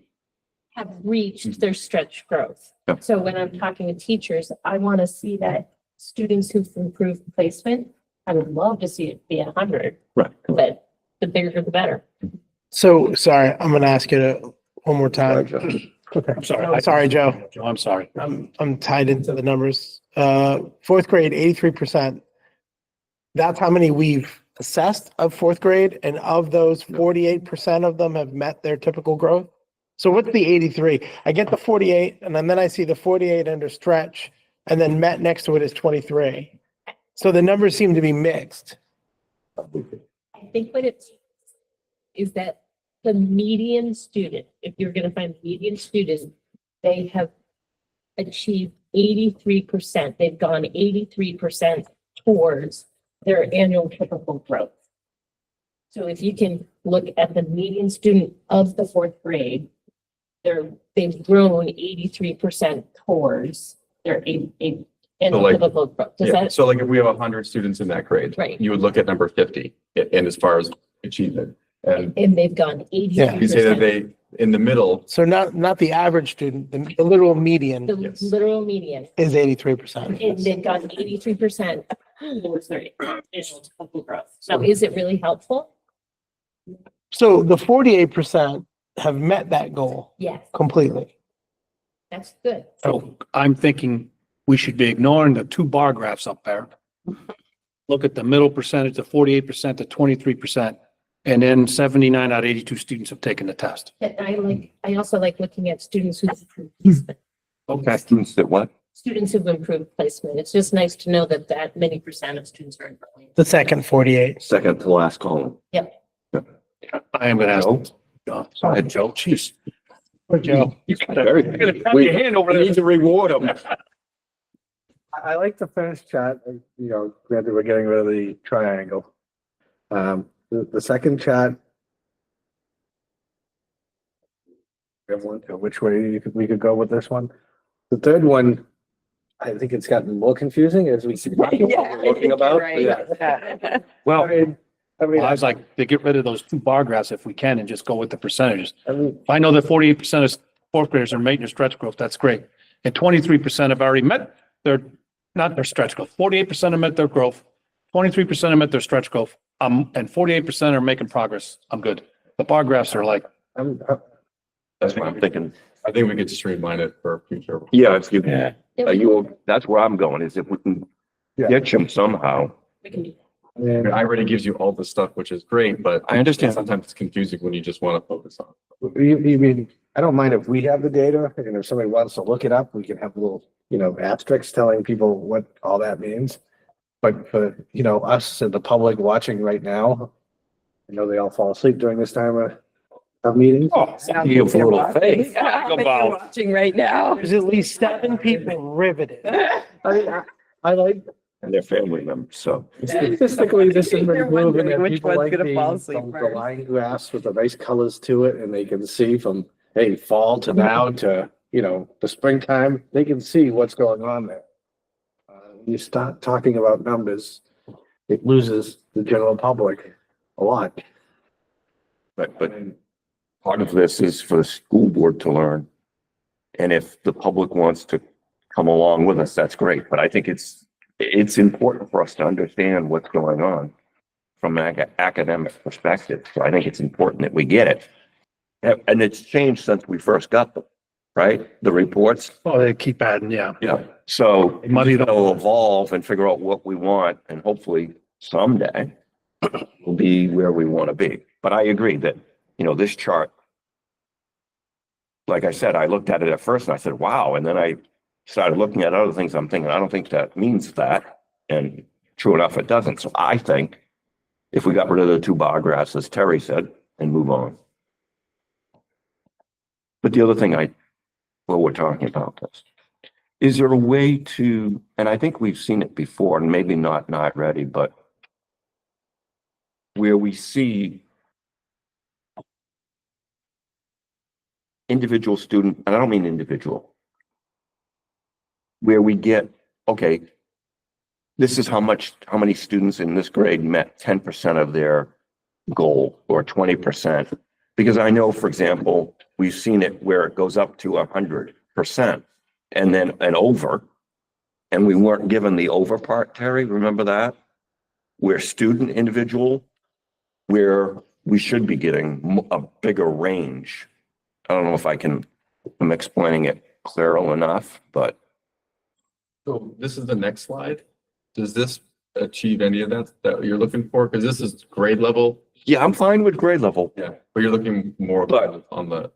So I think we go to that baseball card where I've done the baseball card, we could black the kids' names out. Yeah, I'm not worried about. I mean, you could see each individual. I did that once and Dave Gibson, who loved data like you, loved that because he could actually see the kids who were red, and then all of a sudden you saw yellow, green.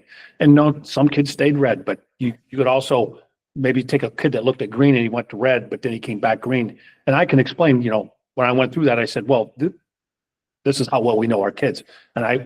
And so put confidence in them that we were knowing what was going on with each individual student. So sometimes that helps too. And then we did that, I think, once every 2 years, he would want to see that just as a more global student wise. Yeah, I'll look to see in my history of information to find what I was referring to, and I can show it to you. Yep.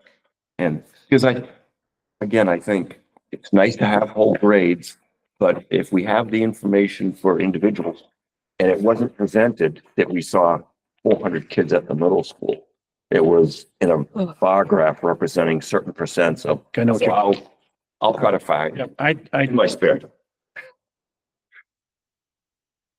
I'll have some time next week during break, so I'll play around with different graphs just to see if I can come up with something that's a little bit more streamlined. if I was you too, I might go back and look at what Bob Look at previous ones. presented maybe once or twice, or Laura. That's what I'm gonna do, and Yeah. I'll get it to Terry before you have to do that next week, because I don't want you going over and trying to recreate. Thank you. Go ahead, Steve. Yeah, I'm not sure if this is where you were heading, John, but I'm looking at all this and to Joe's point, not that I like all the detailed drill down. I'd love to see, and I think that's what the first slide's trying to do, is a real simple, we've seen 38% growth in our students this year from point A to point B. There's a lot of data on this page, and I think that's what it's trying to say, because we went from 32% to 45% that are in the green. And we've reduced the kids that are behind from, I'm gonna do quick math, 21% down. 37% down to 27%. Yep. Right, so we dropped to, so I mean, just like big whole numbers, Yeah. increase the Right. benefit, decrease the ones that are behind, and like, I mean, just dead simple to start with, because that's, a lot of folks are gonna look at that real high level number. But if we dig deep real fast, I think we are gonna lose folks who are trying to catch on with this data. And then the ones that wanna stick with us and not fall asleep can drill down with us as we drill down, but I don't know if they offer something like super simple. Right, but I think Think that we could, even if we don't offer it exactly the way we want it, we can take the data and put it in a format that makes sense. Yeah. It wouldn't take too much Here, time. I'm gonna go again. What does the board want? Because I'm hearing, why don't we take it up in a board meeting between now and the next one? okay, Does that make sense? that makes sense. And we can get different pieces of information and show. We'll share all of this. Which one, what do you guys want? Right. Yeah, Because not again- meant to be a formal request. It was just a question about how simple can. Yeah, and again, I am a believer that there are times when, for example, when we go over policy, I don't know if a lot of people are really hanging to every word that when we're going over policy. But I think it's important that we go over it. And I think the data that we see in front of us is important for us to go over, because just as behavior and academic, they all go hand in hand, and we need to know as board members where we're going so that we can make judgment on things that we have control over, money and policy pretty much. And then thereafter, it's not much, but. All right. Don't forget cell phones. Go ahead, Tom. I feel like awful, so I'm gonna have to excuse myself for the rest of the meeting here. I Yep. apologize. No, that's all right. Sorry, I'm not feeling well. Been a few days now. So Whatever's going around is kicking butt. I'm on the tail end of it, but I'm still like. It would be good. I thought Tony was in the petri dish with me, but everybody sneezed, well, their nose, and he's sick too. No, I'm just. Struggling here. Moving on. So this is, again, just to, so that when we look at that first line, that's our grade 4. And over here on the blue, that's where they tested this year. In the green, that's where they tested last year. And the yellow, that's where they tested 2 years ago. So if I'm interpreting this, that there are 4th graders here. This is when they were in 3rd grade, and then this is when they were in 2nd grade. John, I get that part. The numbers, are they percentages or number of students or? Those are percentages of people that are in the green. So they're, If we could signify that in the future, just so that it's clear, because I looked at it and I said, okay, I did some arithmetic and I figured it out, but I had my fingers going at all at once. So if I'm looking at this, what you're saying in the winter of 23 for current grade 4, 18% were in the green, but by winter of 24, they were 31% in the green. And by winter of 25, 46% are in. Yes. Yes. Okay. That same cohort. as we continue to do this, we might need to present it in a different way. So like what we do with our SAS data is we kind of like waterfall it so you can see them year after year. That's where I traditionally have seen it, but this is, I think that we started this just because there was only 1 year or 2 years of it, but now that we get more, I think we could probably reformat it. yeah, and we just color it Yeah, and that helps a lot. so that you can follow, I can follow colors. Yeah. Sometimes I can't. So that was all the data we looked at so far was reading proficiency data. This is now math. So math is similar where we're seeing similar gains, but just in general overall, students, you know, they're not just in Raymond, but in New Hampshire and nationally tend to score lower in math than in reading. But again, we can see growth moving out of the red, you know, 33% reduced down to 24%. And then from the green started with 25% and now we've moved up to 40%.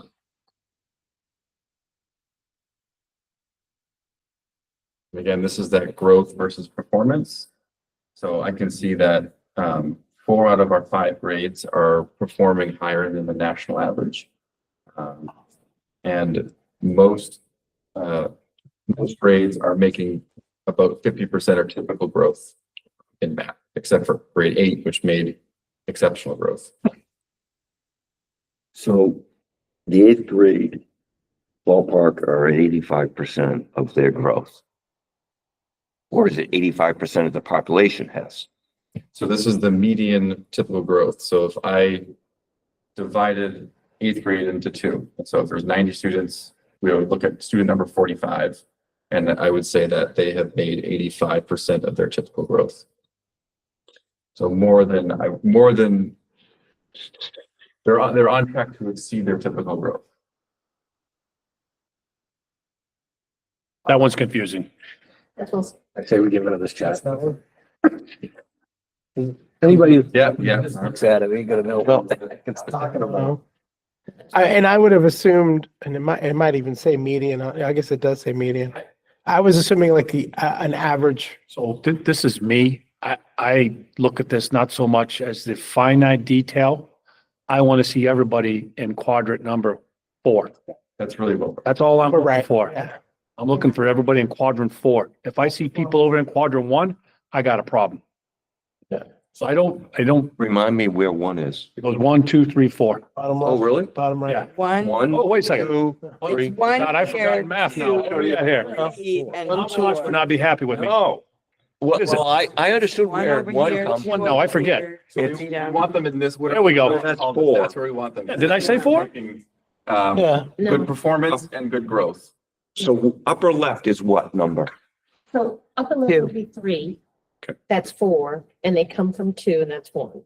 So What's 1 is bad? the bottom right. So high performance, low growth, believe it or not. I mean, I guess low performance, low growth would be the worst. High performance, low growth. It's backwards. Yeah. But high performance, low growth means that they're doing well, but they're just not growing. That's not a good place to be. It means they're not getting the teaching that they Is need. stagnant. Yeah, they're stagnant. They need to be pushed higher. Yeah. I call it killing them with kindness. It's like, oh, Great let me job. help you more. Let me hit that. You don't want that.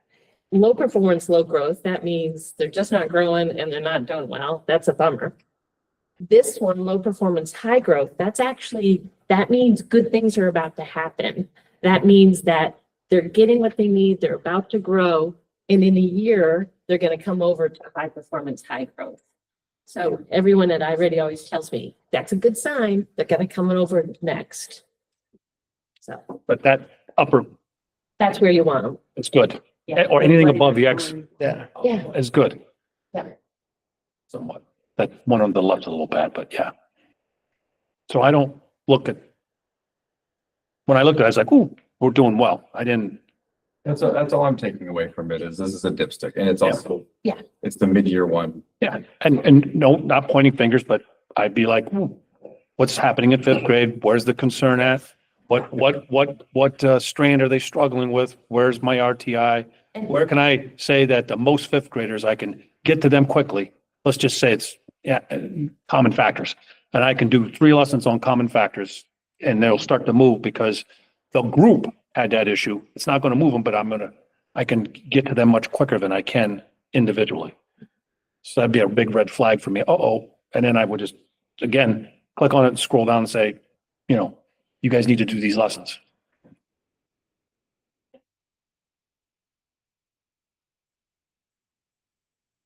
Next. This is the same confusing chart. Oh, I boy. think that, again, what I'm gonna say is, we'll Ignore the find a bars. way to- we'll find a way to improve this. But the only thing I want to point out is, again, this typical growth is seeing the haves and the have-nots in between. I go by with what my college professor said. If you got to explain the chart so many Mhm. times, it's not a very good chart. That's But a I'm good gonna point. sing yeah. your praises. You still get this percent of students who are improving placement. You still have, it's between 30 and 40, 50%. Like you got kids who are growing. Yeah, so that's on this chart. What are 2 takeaways we've got here? One is the student improvement, which Amy just mentioned. Is there another one or is it just that? This is just growth. For that data, yeah. This is just growth.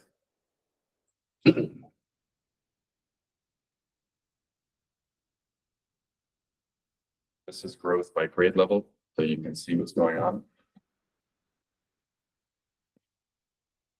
Yeah, I think this is still important. Like I said, it's as a group so that we can look at.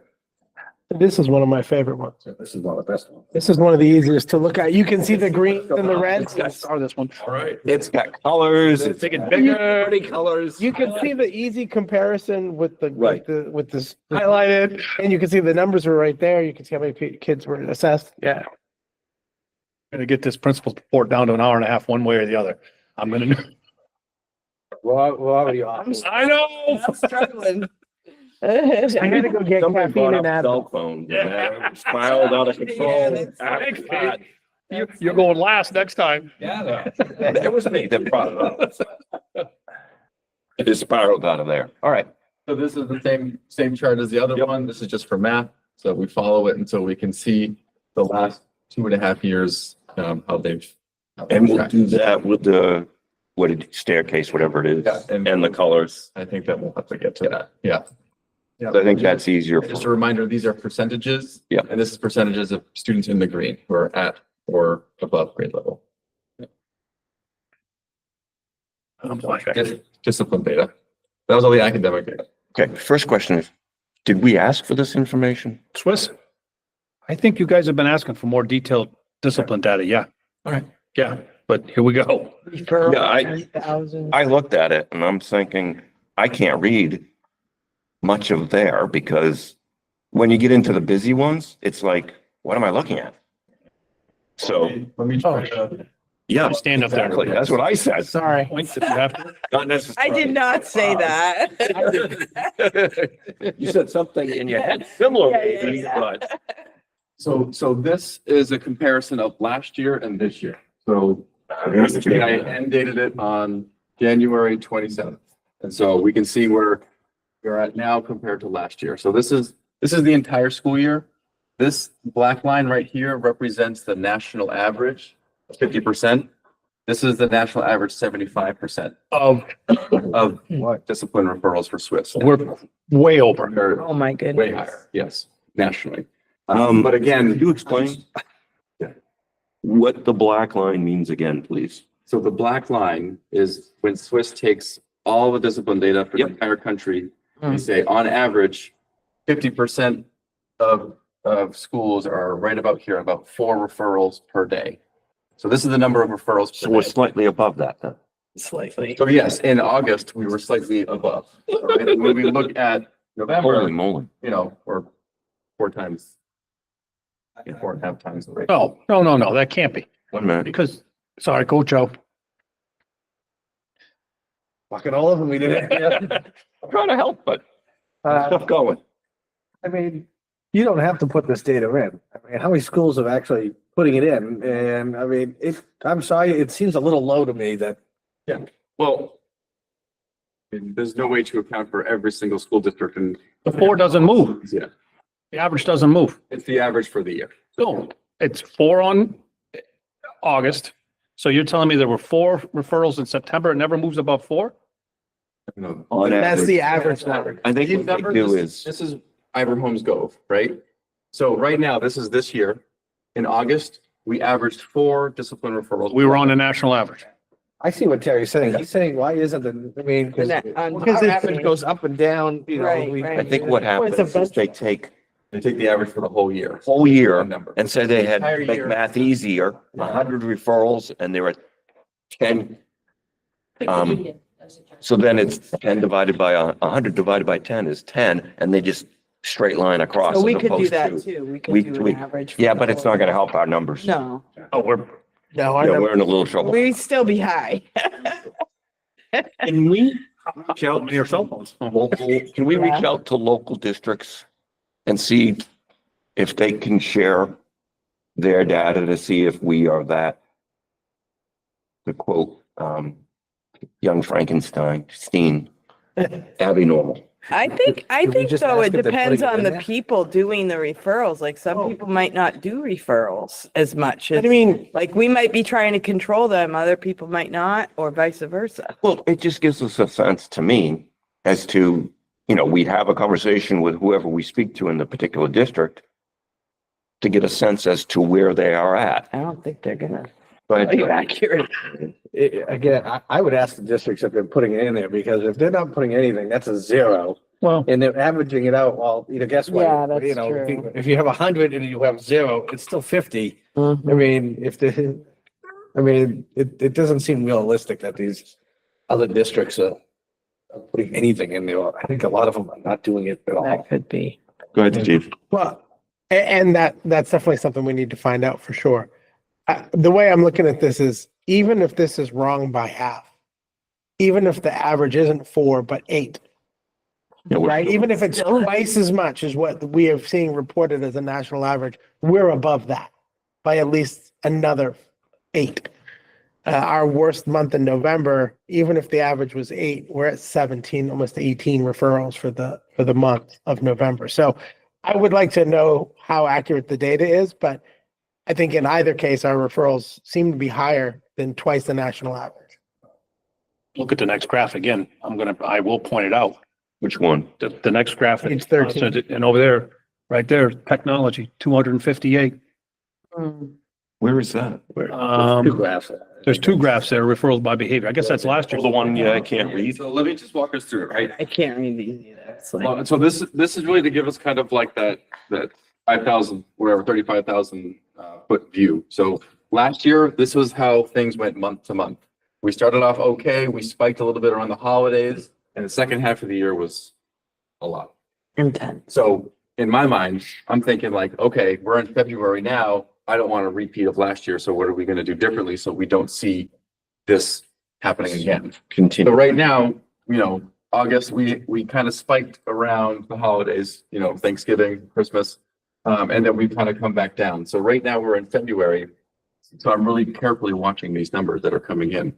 And these are just the total number of referrals. This is not distinguishing between major or minor. So last year at this time, we had 1,536 referrals. This year at this time, we have about 300 less. So 1,191. So it's still high, but at least that's telling me that we're heading in the right direction.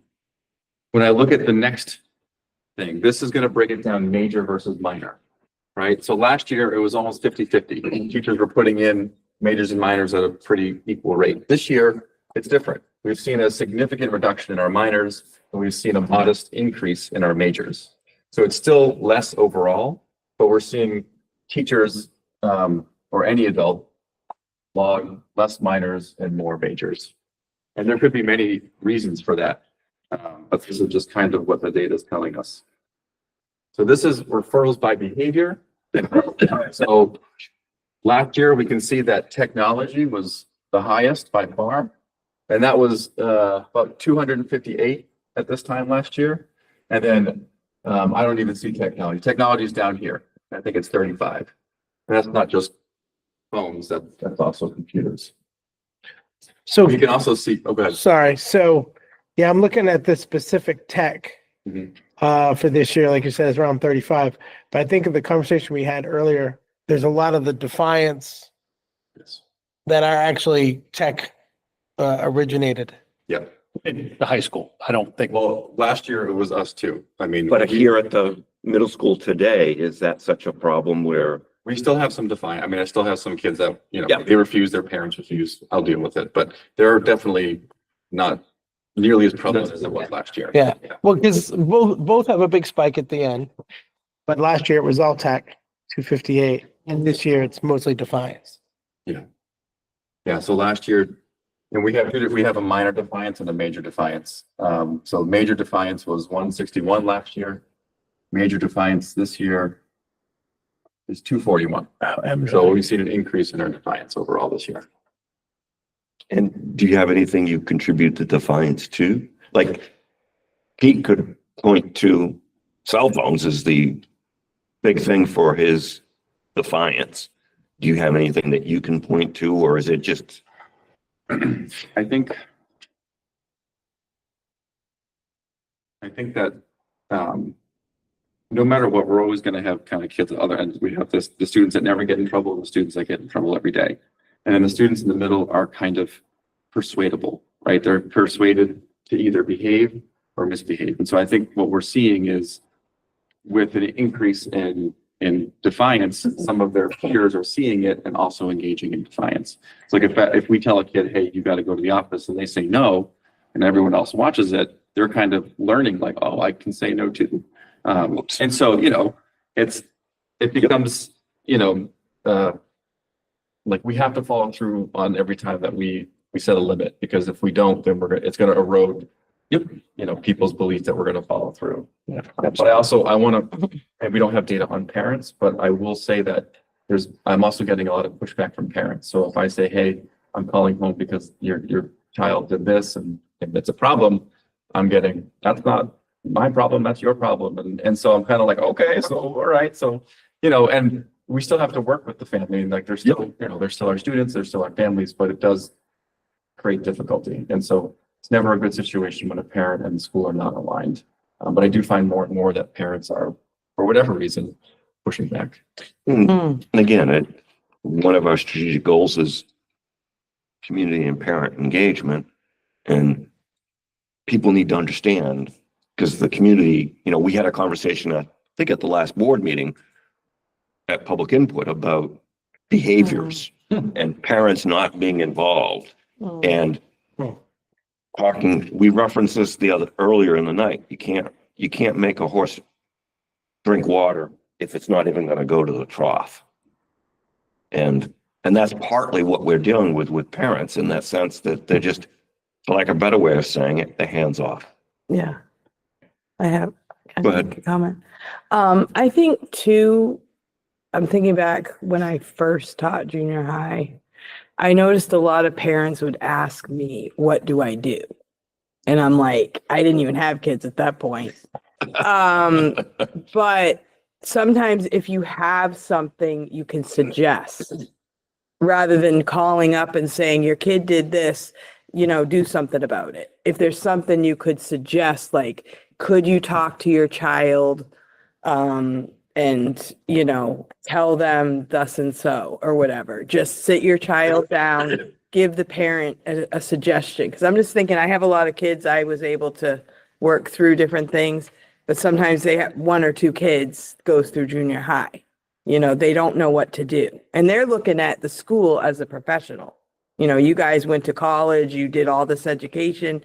I mean, every child is different still, but that's my suggestion, is that you have something, just write something down and give a suggestion, like whatever it might be, just even talking to your child. They might not even know what to do. That's why they're pushing it back on you. I think a lot of parents are like that, and you know, culture is evolving so rapidly that parenting, like when they were a kid compared to where they're parent now, is totally different, and so the skill set has changed. But yeah, and like we have tiered supports for academic reasons. We have it for behavior reasons, and so we generally connect them with our counselors, our behavior coaches, our case managers, and their primary job is to make sure that students' needs are being met in school and trying to coordinate services for out of school as well.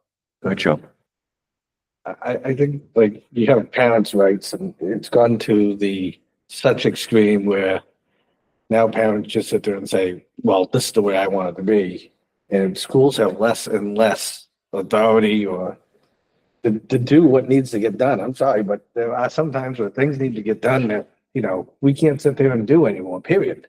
I mean, it's ridiculous that you have a parent sitting there going, oh, so what? I mean, now why is the kid even going to care what you say then if the parent doesn't care? I mean, Kind of what I tell teachers too, because they get frustrated that, you know, there's a lot of disrespect and kids are speaking to them very rudely. And I'm like, if that's okay for them to speak like that at home or outside of school, we're not going to have a lot of luck, you know, here. Like we're going to keep putting in the effort, but it's an uphill battle with, you know, different expectations are from home to school. But yes, it is hard. And the cell phone is a big one because there's a lot of parents that will just say flat out, I am requiring my child to have their phone with them at all times. And I'm just like, I better not see it out then, you know? But I'm not trying to get into like a battle or anything, but it's where's that sweet spot in the medium of, you know, working with families, but also holding the limits.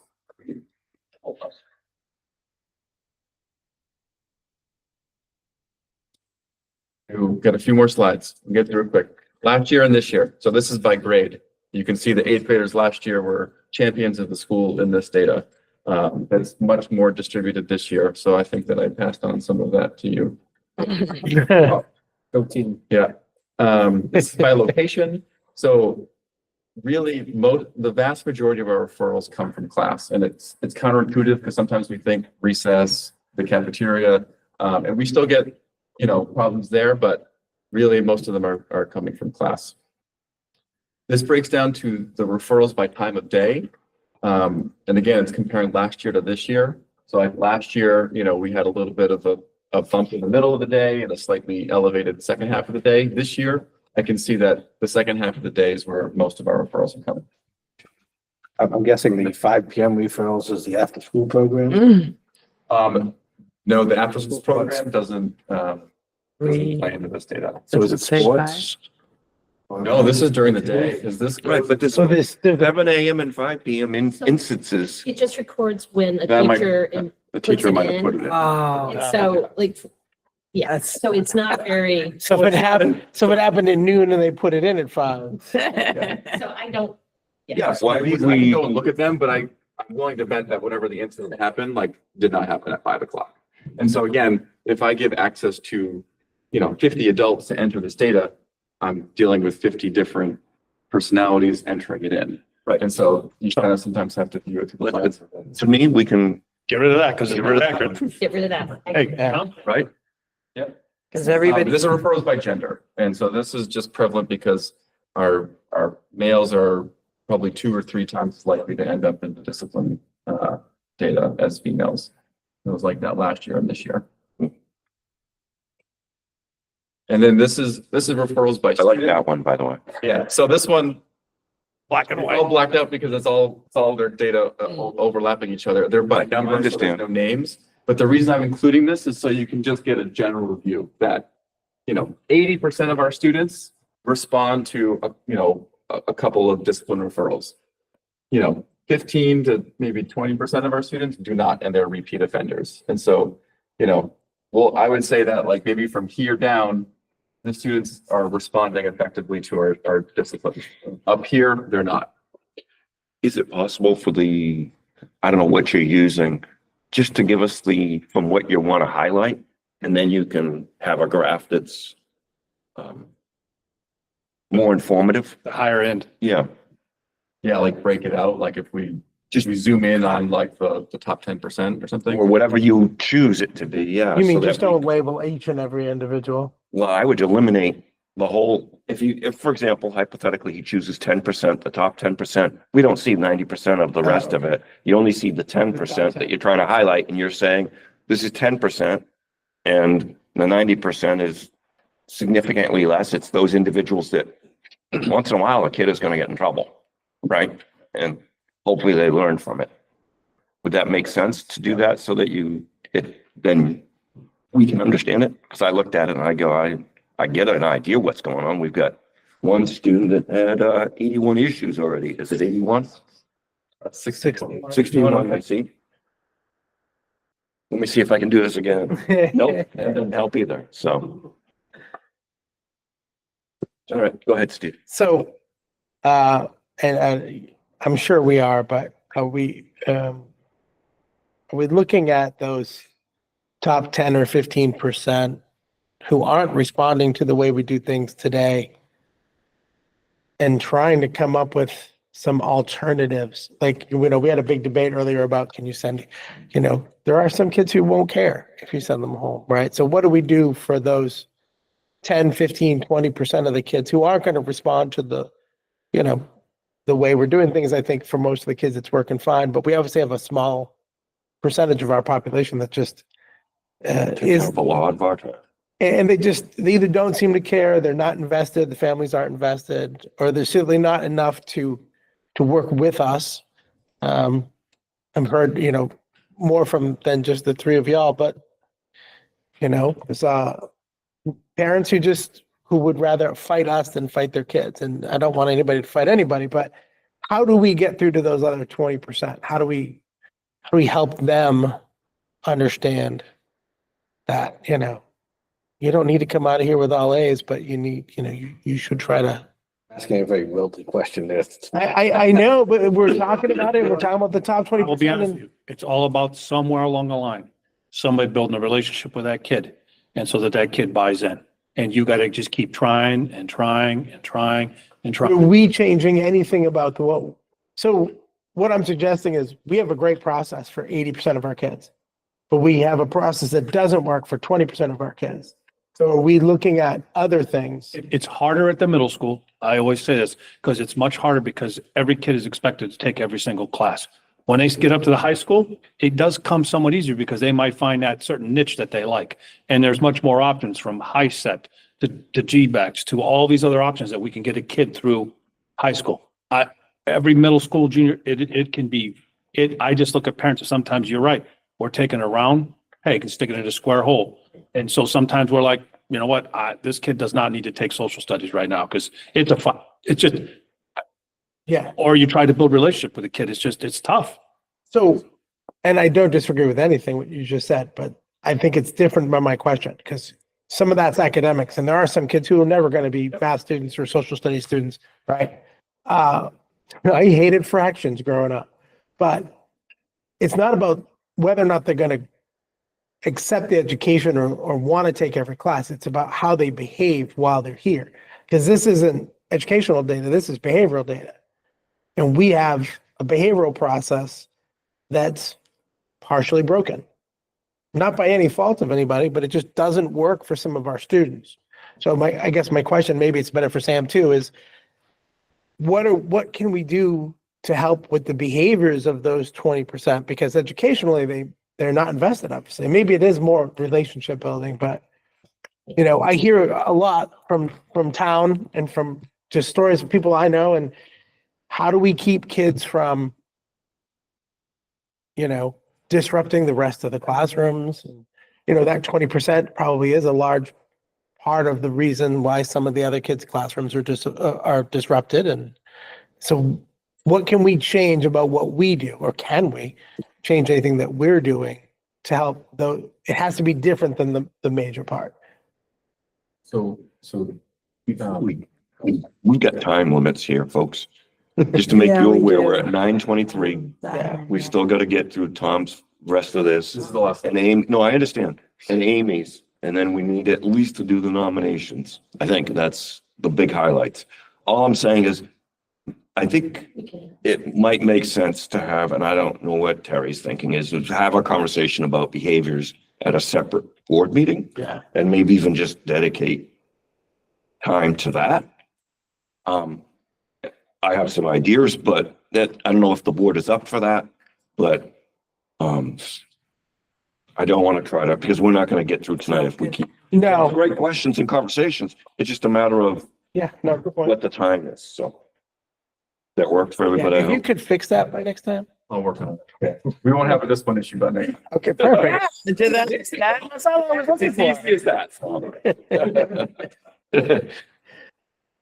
Can I ask a stupid question? Does Pete need to stay here or can he take off or? I would hope he can take off. if he Yeah. wants. I thought he was just enjoyed by the. I thought so too. For me. It's like, I'm I not know staying. sometimes there are. You jerk, you gotta get up early, it's not all of them. I do have to get up early. Thank you. Well, we're not gonna get another snowstorm tonight? Oh, thank God. I don't see snow for a few days anymore. I'm done. Yeah, and the cold, I can't wait till it warms up. Oh, look at it. Okay. I've never wanted groundhogs to do more. All right. Really quickly, I'll just kind of give you some highlights real quick. In December, I want to highlight, that we had our second and third grade participate in what we call our Forest Fridays. And if you remember, we have a collaboration with the Southeast Land Trust and the UNH Cooperative Extension for Youth Mental Health and Wellness. So they have nature-based instruction to support our work study practices, as well as the acquisition of next-gen science standards. So they create hands-on nature-based activities for our students, and they use our land right behind our school on the trails. And they come to our school 3 times a year, and 3 times a year we visit Burley Farms. So in December, second grade and third grade had our Forest Fridays. So that was a highlight. In January was our month of a lot of PD. 2 days we had the iReady math coach co-facilitate lessons, as Tom told you. And then we also had 2 days of professional development with Marianne Nice. And she also worked with our teachers looking at our data, both our iReady data, which was new in January, and our Acadience data, which is new in January, helping them create small groups based on our data. And then the next day she came, or the next week she came, and she showed them instructional strategies that they could use to support the students based on that data. For this year in total, we have 6 days with our iReady math coach. And Marianne Nice is coming approximately 2 days a month for the rest of the school year. So she's been here about 2 days a month, pretty much the whole school year. So we're having a lot of PD this year. In February, our highlight was our 3rd grade celebrated Valentine's Day luncheon with either a family member or a special friend. And in the past years, the kindergarten always would invite their family members for Thanksgiving.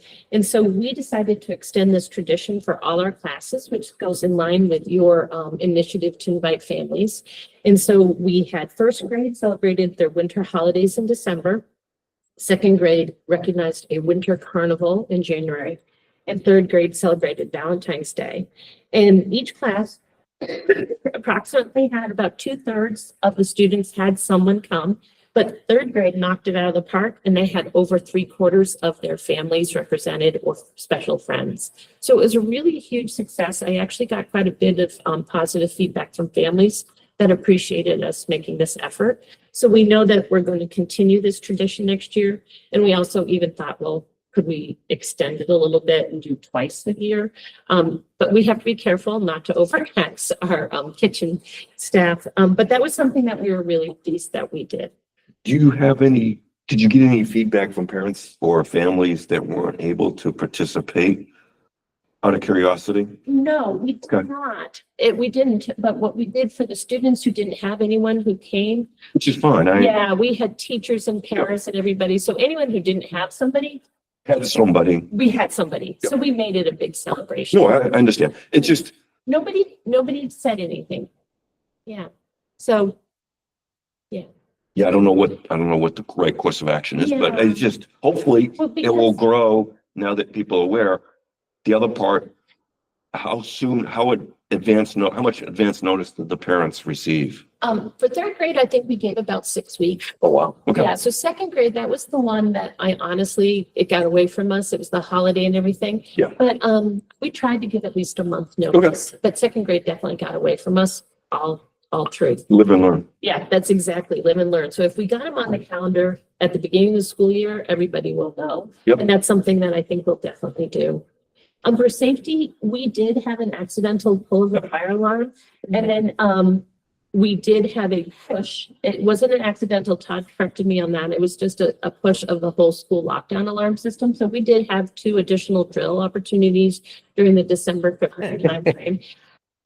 So that was, And sometimes those are the better ones. yeah, because there we are. Nobody's More expecting. prepared than It's 15 degrees out of this.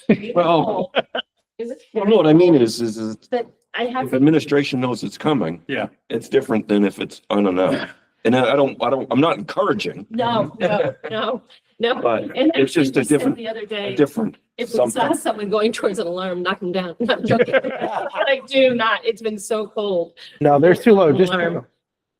The elementary school actually brings jackets to school, unlike the high school. Yeah. Yeah, the high They school is- can't put them on. Oh, they can't Wouldn't get them that be on. another course of action though, if it is cold and we do have an emergency, we have a plan of, what would you What do? we did, after this one, because they didn't have their coats, because they followed all the regulations, they just went out and stood. Oh, wow. We bought more thermal blankets. Yeah. So they're the ones that you wear at races. And so now we have more blankets Okay. in their bags. They grab their go bags. We Mhm. have more blankets. And actually, we had a lot of very nice, kind kids who, might have had an extra coat because they were wearing it and they were taking their coats off and putting them on friends. And so they did very well. They were outside for 14 minutes. And so everything went as fast as it could. Everybody did as well as they could. No, I'm just thinking about 14 minutes in the, It was very cold. Yeah. It wasn't as cold as it was the I last I days. think too, we said, when we know that, yell at them, grab a coat on the way out. We talked about it. Grab a coat, grab a coat, grab a And coat. I told the teachers when it goes, you put your arm out, grab every single. coat. Yeah, there you go. Grab Yeah. any, just grab it. Yeah. Yeah, so we talked about that. I just want to give a shout out. It's Read Across America this week. And so it's similar to our Spirit Week. We have door decorating, we have all sorts of things, and everybody's been very excited. Our thank yous especially to the parent teacher organization. Our PTO goes above and beyond supporting our students. Most recently, our new kindergarten classroom needed a kitchen because our students didn't have kitchen. The PTO donated the kitchen, reached out to Raymond. There's a town member, I don't know who it is, but anonymously says, buy whatever you want, just give me the bill and I'll pay for it. And so we've had very generous people in town step forward and support our school. Very nice. I also want to thank the elementary committee for volunteering their time and expertise to understand our current physical plan and explore options for the future. So that's been a commitment of people to step forward for us. Our challenges continue to be subbing and staffing shortages. We shuffle people around to make things work. But we are creative and flexible. We do have a number of students who present with behavioral challenges, and we have a very active, vibrant behavior team that works tirelessly to support our students. Our school focus is helping our students be safe, responsible, and respectful to continue to build a positive learning community for all. And I say that because we said that we focus sometimes so much on the things that are going wrong. We need to take time to focus on all the things that are going right. So we're creating a Caught You Being Good type of thing, where we're going to celebrate students, send certificates home, put their names on a board, and really just do more to celebrate all the things that are going right in school, because there is tons of things that are going right. But when you look at this discipline report, yeah, it can be a little daunting. I think you'll see that in the first trimester, we had 796 total referrals. In the second trimester, it dropped down to 495. But I think that the thing that you should look is that it was only 63 students. And I just want you to hold on to that number, because that's actually a very small number.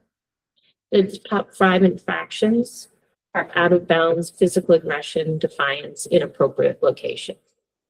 And I'm going to go to the other slideshow unless you have questions, and that data, the behavior data, will make more sense when you see the graphs.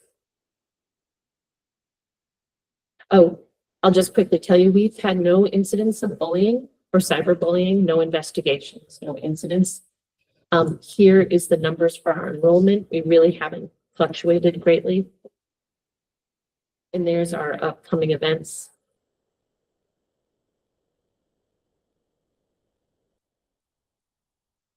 Any questions, or would you like me to switch to data?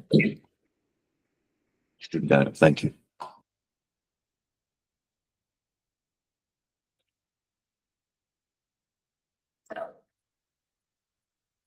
We go here, and now we all know to the things that you like and don't like about data. But I'm just going to call your attention. I did not compare the fall to the winter, but I do want to say this winter, we have a 55% in that tier 1. And you can see we came up from 25%. And we're at 7% risk tier 3. And that yellow is where I spend a lot of time, and I'll talk to you about this yellow. That's 38%. And that means 38% of our students, like if you put your finger right here at that line right there, those kids with a little nudge, as Terry said, focus on a few lessons and they're going to be green. But these kids right at that line, they are going to might be risked on tipping into red. So those are the kids you really have to focus on, because you want to keep them in the yellow or push them up towards the green. So this yellow, that's a very active area that the teachers have to think about. And that's a focus of mine. And I try to continue to focus my teachers on that. Oops, here we go. Sorry. This is that chart that we do like to look at. Grade 3 actually knocked it out of the park on reading, and they are high performance, high growth. Grade K shows again, high performance, high growth. And you're going to see grade 2 and grade 1 are over here in that slide that we say this quadrant is a leading indicator of performance to come. So we know it's gonna happen. What's the positive? Thank you, Terry. It's performance to come. They're in the right area. But we also know it is low performance, so I'm talking to all the teachers and I'll tell you more about my data chats with everybody. All right, so here I am looking, and we're not going to look at those charts, and we're just going to look at, here we go, grade 3, 53% of those students have already met their annual typical growth. So they're doing good. They really are. 37% of my students in grade 2 have met their annual typical growth. Only 16% of grade 1 has, but I'll explain something about that. 28% of grade K has. And then if you look over here, that students with improved placement, I told you I like that figure and I like looking at it. 69% in K are improving, 51 in grade 2, 69 in grade 3, and then 38% in grade 1. And the one thing that's really interesting about the grade 1 assessment that makes it really hard for grade 1 is at the beginning of the year, the test reads to them. And then in winter, it stops reading to them and they have to read it. So it's now testing their ability to read. And so if a student can't read, it slips back and it starts reading to them. But for those kids who are right on the edge and they're just ready to start reading, it's hard. And it's hard for them to do well. So if you look at grade 1 data, oftentimes the winter test isn't quite as good, but they start doing really well in the spring because it's that edge of learning how to read. So that's one thing about grade 1 that we have to give them a little grace. All right, here we go. So I'm just going to call your attention that when you look at this, you're going to see that K and 3 have done a really good job at that top level of moving kids. So grade 3 started with 44% at the high level in the fall, but now they're at 70% in the green. That's grade 3. K started at 19%, and now they're at 76% in the green. So they're doing really well. One of the things I didn't understand when you were talking about the previous, I think it was the previous slide, Amy. Yeah. That kindergarten had met only 9%, yet this graph to me reflects great strides, the kindergarten. What is the difference? So they are moving towards the green, but they haven't met all of their standards. So see that 28% are at grade level, but this 48% of the class, that non-hashtag green, they have some of the grade level standards, but not all. So think of it, they're I understand that, but what I'm talking about is the difference between the last slide, which shows only 9% have no, met. that 9% is stretch growth. Stretch growth, I'm Yeah, sorry. and so you but really are looking at that 28%. 28%. That means that they've already met their annual typical growth. Yep. And- Yeah, I would have thought that that number would have been higher. That's all. Yep. And Yep. how I learned. Yep. And so there's that 28% right there with the hashtag green. Those are the 28% that are met grade level expectations for K. Can I write? Yeah. Also, it's important to note that for K to get into the green, there's a lot less growth that needs to happen, right? So by the time Good job. they get to grade 3, they might be multiple grades behind and a lot more growth has to happen. Mhm. And so it's great that they're in the green, but they didn't have to cover as much distance as some of the older grades. It's really true. Right, but if we can keep everybody moving in kindergarten and be 50% hashed, green and hash, right? And that means coming into first grade, they're already at first grade in some of those cases. So that's why I was just looking at it and thinking, great strides for kindergarten because Yep. the foundation has been made. So I'll tell you the numbers that make me not worried, but that I focus on when I'm talking to the teachers are the yellow. And so in grade 1, we have 61% in the yellow. Grade 2, we have 54% in the yellow. And that means that more than half of their class in the winter are still 1 year behind. And that tells me that we have some work to do to help them move along. It's not a negative. This doesn't mean like anyone's doing anything bad, because we still see that they've made tons of growth at the top. In second grade went from 18 to 38% at the top. And first grade went from 13 to 36%. So they're doing really good stuff. However, my job is to continue to focus on the yellow so that I know those students are getting the instruction they need to grow. I'll keep going. Here's that same chart that will be better when we color code it. On just something I noticed on grade 3, we're saying 49% are in the green. Is that what that's saying there? Yes. Okay, if you go back in time on the last slide. Did I do it wrong? It's 44% here. Am I misunderstanding what that is? Oh, No, I am sorry. I think you're right. No, I think I did it wrong. You actually underestimated Yeah, I it, think right? you're right. Because it's at 70%, right? Okay, I just wanted to make sure I was understanding. No, Thank you're you. Completely right. Yeah. So let's move that since it's not going to be very helpful. Great. iReady Math. I think it's really interesting that at risk for tier 3 is 8% and the reading was 7%. So the similarity is very similar to that bottom third. However, the difference is the tier 1 for reading was 55%, but for math, it's only 39%.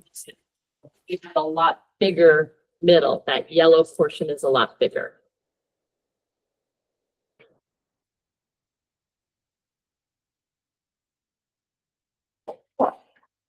Just get ready.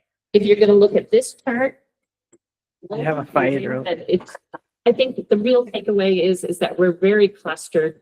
There's no class that stands out. There's no class that they're all just very close together. K1, 3, 2, very similar. If we go to this chart, this backs up what I just said. Everybody is very, very similar. The students with improved placement, all very similar. We go from 50% to 38%. I mean, really similar. And the students who have met, we go from 16% to 26%, very similar. So everybody's kind of growing at the same rate. Everybody's improving at the same rate. Then if we look at this slide, which we all like the best, Mhm. it gives us a little bit more detail. And I would call out grade 3 because they're doing a really good job at both ends. They're supporting their students at the lower end. And in the fall, they had 24% in the bottom red. And now they're down to 14%. And that's good. I mean, they made a lot of growth at that bottom red, those two reds right there. And that's 2 or more years behind. So they were at 24, now they're at 14. And then in the top, they had 11% on grade level, and now they're at 38%. So I would say that grade 3 is showing some really good strength. And then you can do the math. You can see that grade 2 made some strength, grade 1 made some gains. Okay, definitely made some gains here. They went from 15 to 49. But again, I pay attention to these yellows because these are the kids that I want to make sure they're going to make it in green. So K, they have 52% of their class. 1, they have 61%. Grade 2 is 54%. And grade 3 is 47%. So I'd say those are all very similar numbers. So now you're going to say, what's your plan and how are you supporting them? So what we're doing is I'm having data chats with every teacher, and we're sitting down and we're talking about their class data, and we're talking about what are you doing for math. And we're talking about schedules, programs, interventions, what changes we can make this year and what changes we can make next year to support students. And so we're trying to create a culture where talking about data is really normal and a positive thing. And so we do it about reading and we're doing it about math. And then I also called our iReady math coach and we're going to talk to figure out how she's going to be coming back in a week, in March, and how her training can be more tiered to what we need, which is to reach those yellow students. So we're trying to be very targeted to how to help our teachers, help our students. That's what we're doing.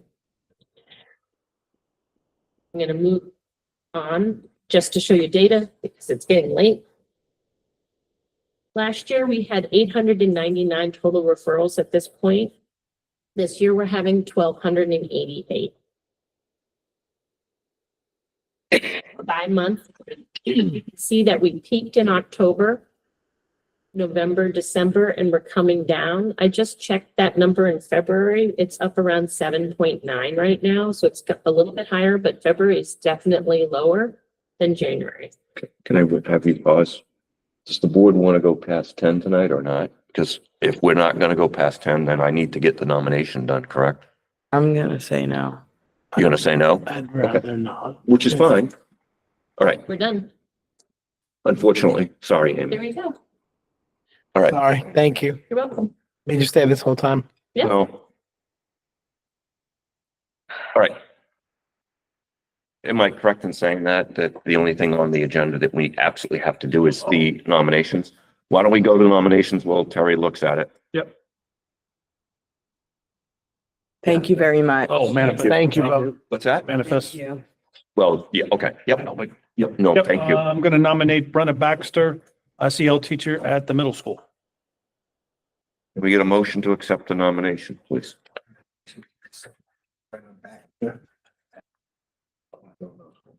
Second, Second. by Cindy. All those in favor? Aye, motion passes unanimously. Manifest? Yes, total accounts payable, $612,081.17. Total payroll, $531,626.55.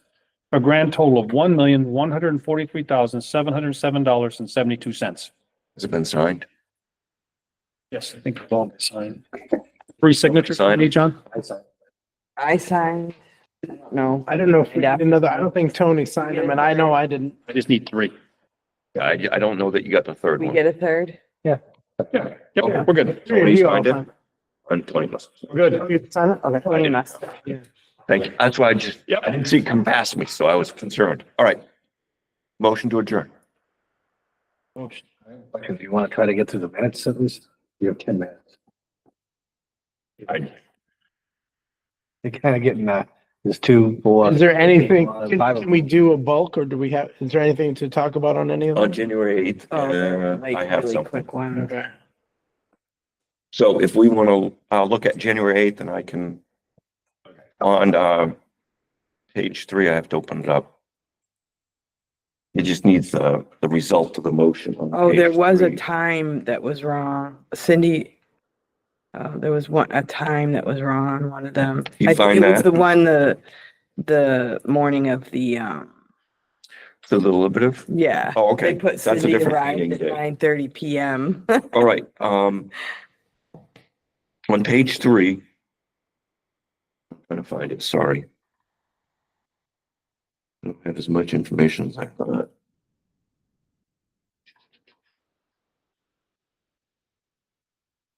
If, voted, okay, never mind, I'm all set. Make a motion to accept the minutes I just read it. of January 7th, 2025. I do notice that it is, on here, it's, dated 2024. So we can just update that. I just noticed that now.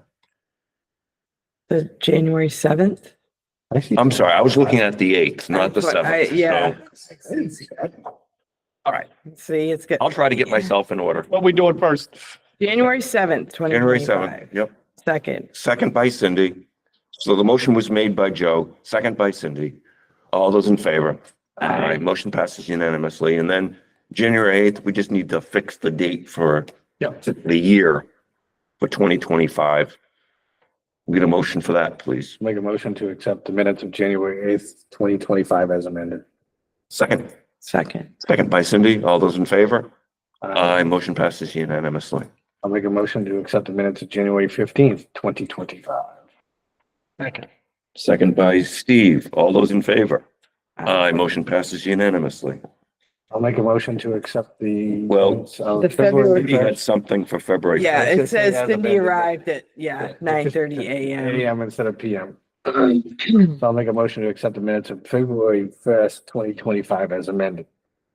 Second. Second by Cindy. All those in favor? Aye, motion passes unanimously. And I'll make a motion. January 5th. February 5th. I'll make a motion to accept the minutes of February 5th, 2025. Second. Second by Steve. All those in favor? Aye, motion passes unanimously. How about the non-publics for February 5th? I'll make a motion to accept the non-public minutes for February 5th, 2025 and keep them sealed. Get a second? Second by Cindy. All those in favor? Aye, Aye. motion passes unanimously. I have to give it why, right? I think. What's I that? have to give why, right? So reputation. Well, actually, we just have to approve the minutes. We don't have to say keep them sealed because they're already sealed. Okay. I believe is the way it works, but because we already specified the reason before. Motion to adjourn. Second, please. Second by Steve. All those in favor? Aye, motion passes unanimously. Thank you. 7 minutes to spare. Every time we do one of those nights, these nights, I feel like That's the first time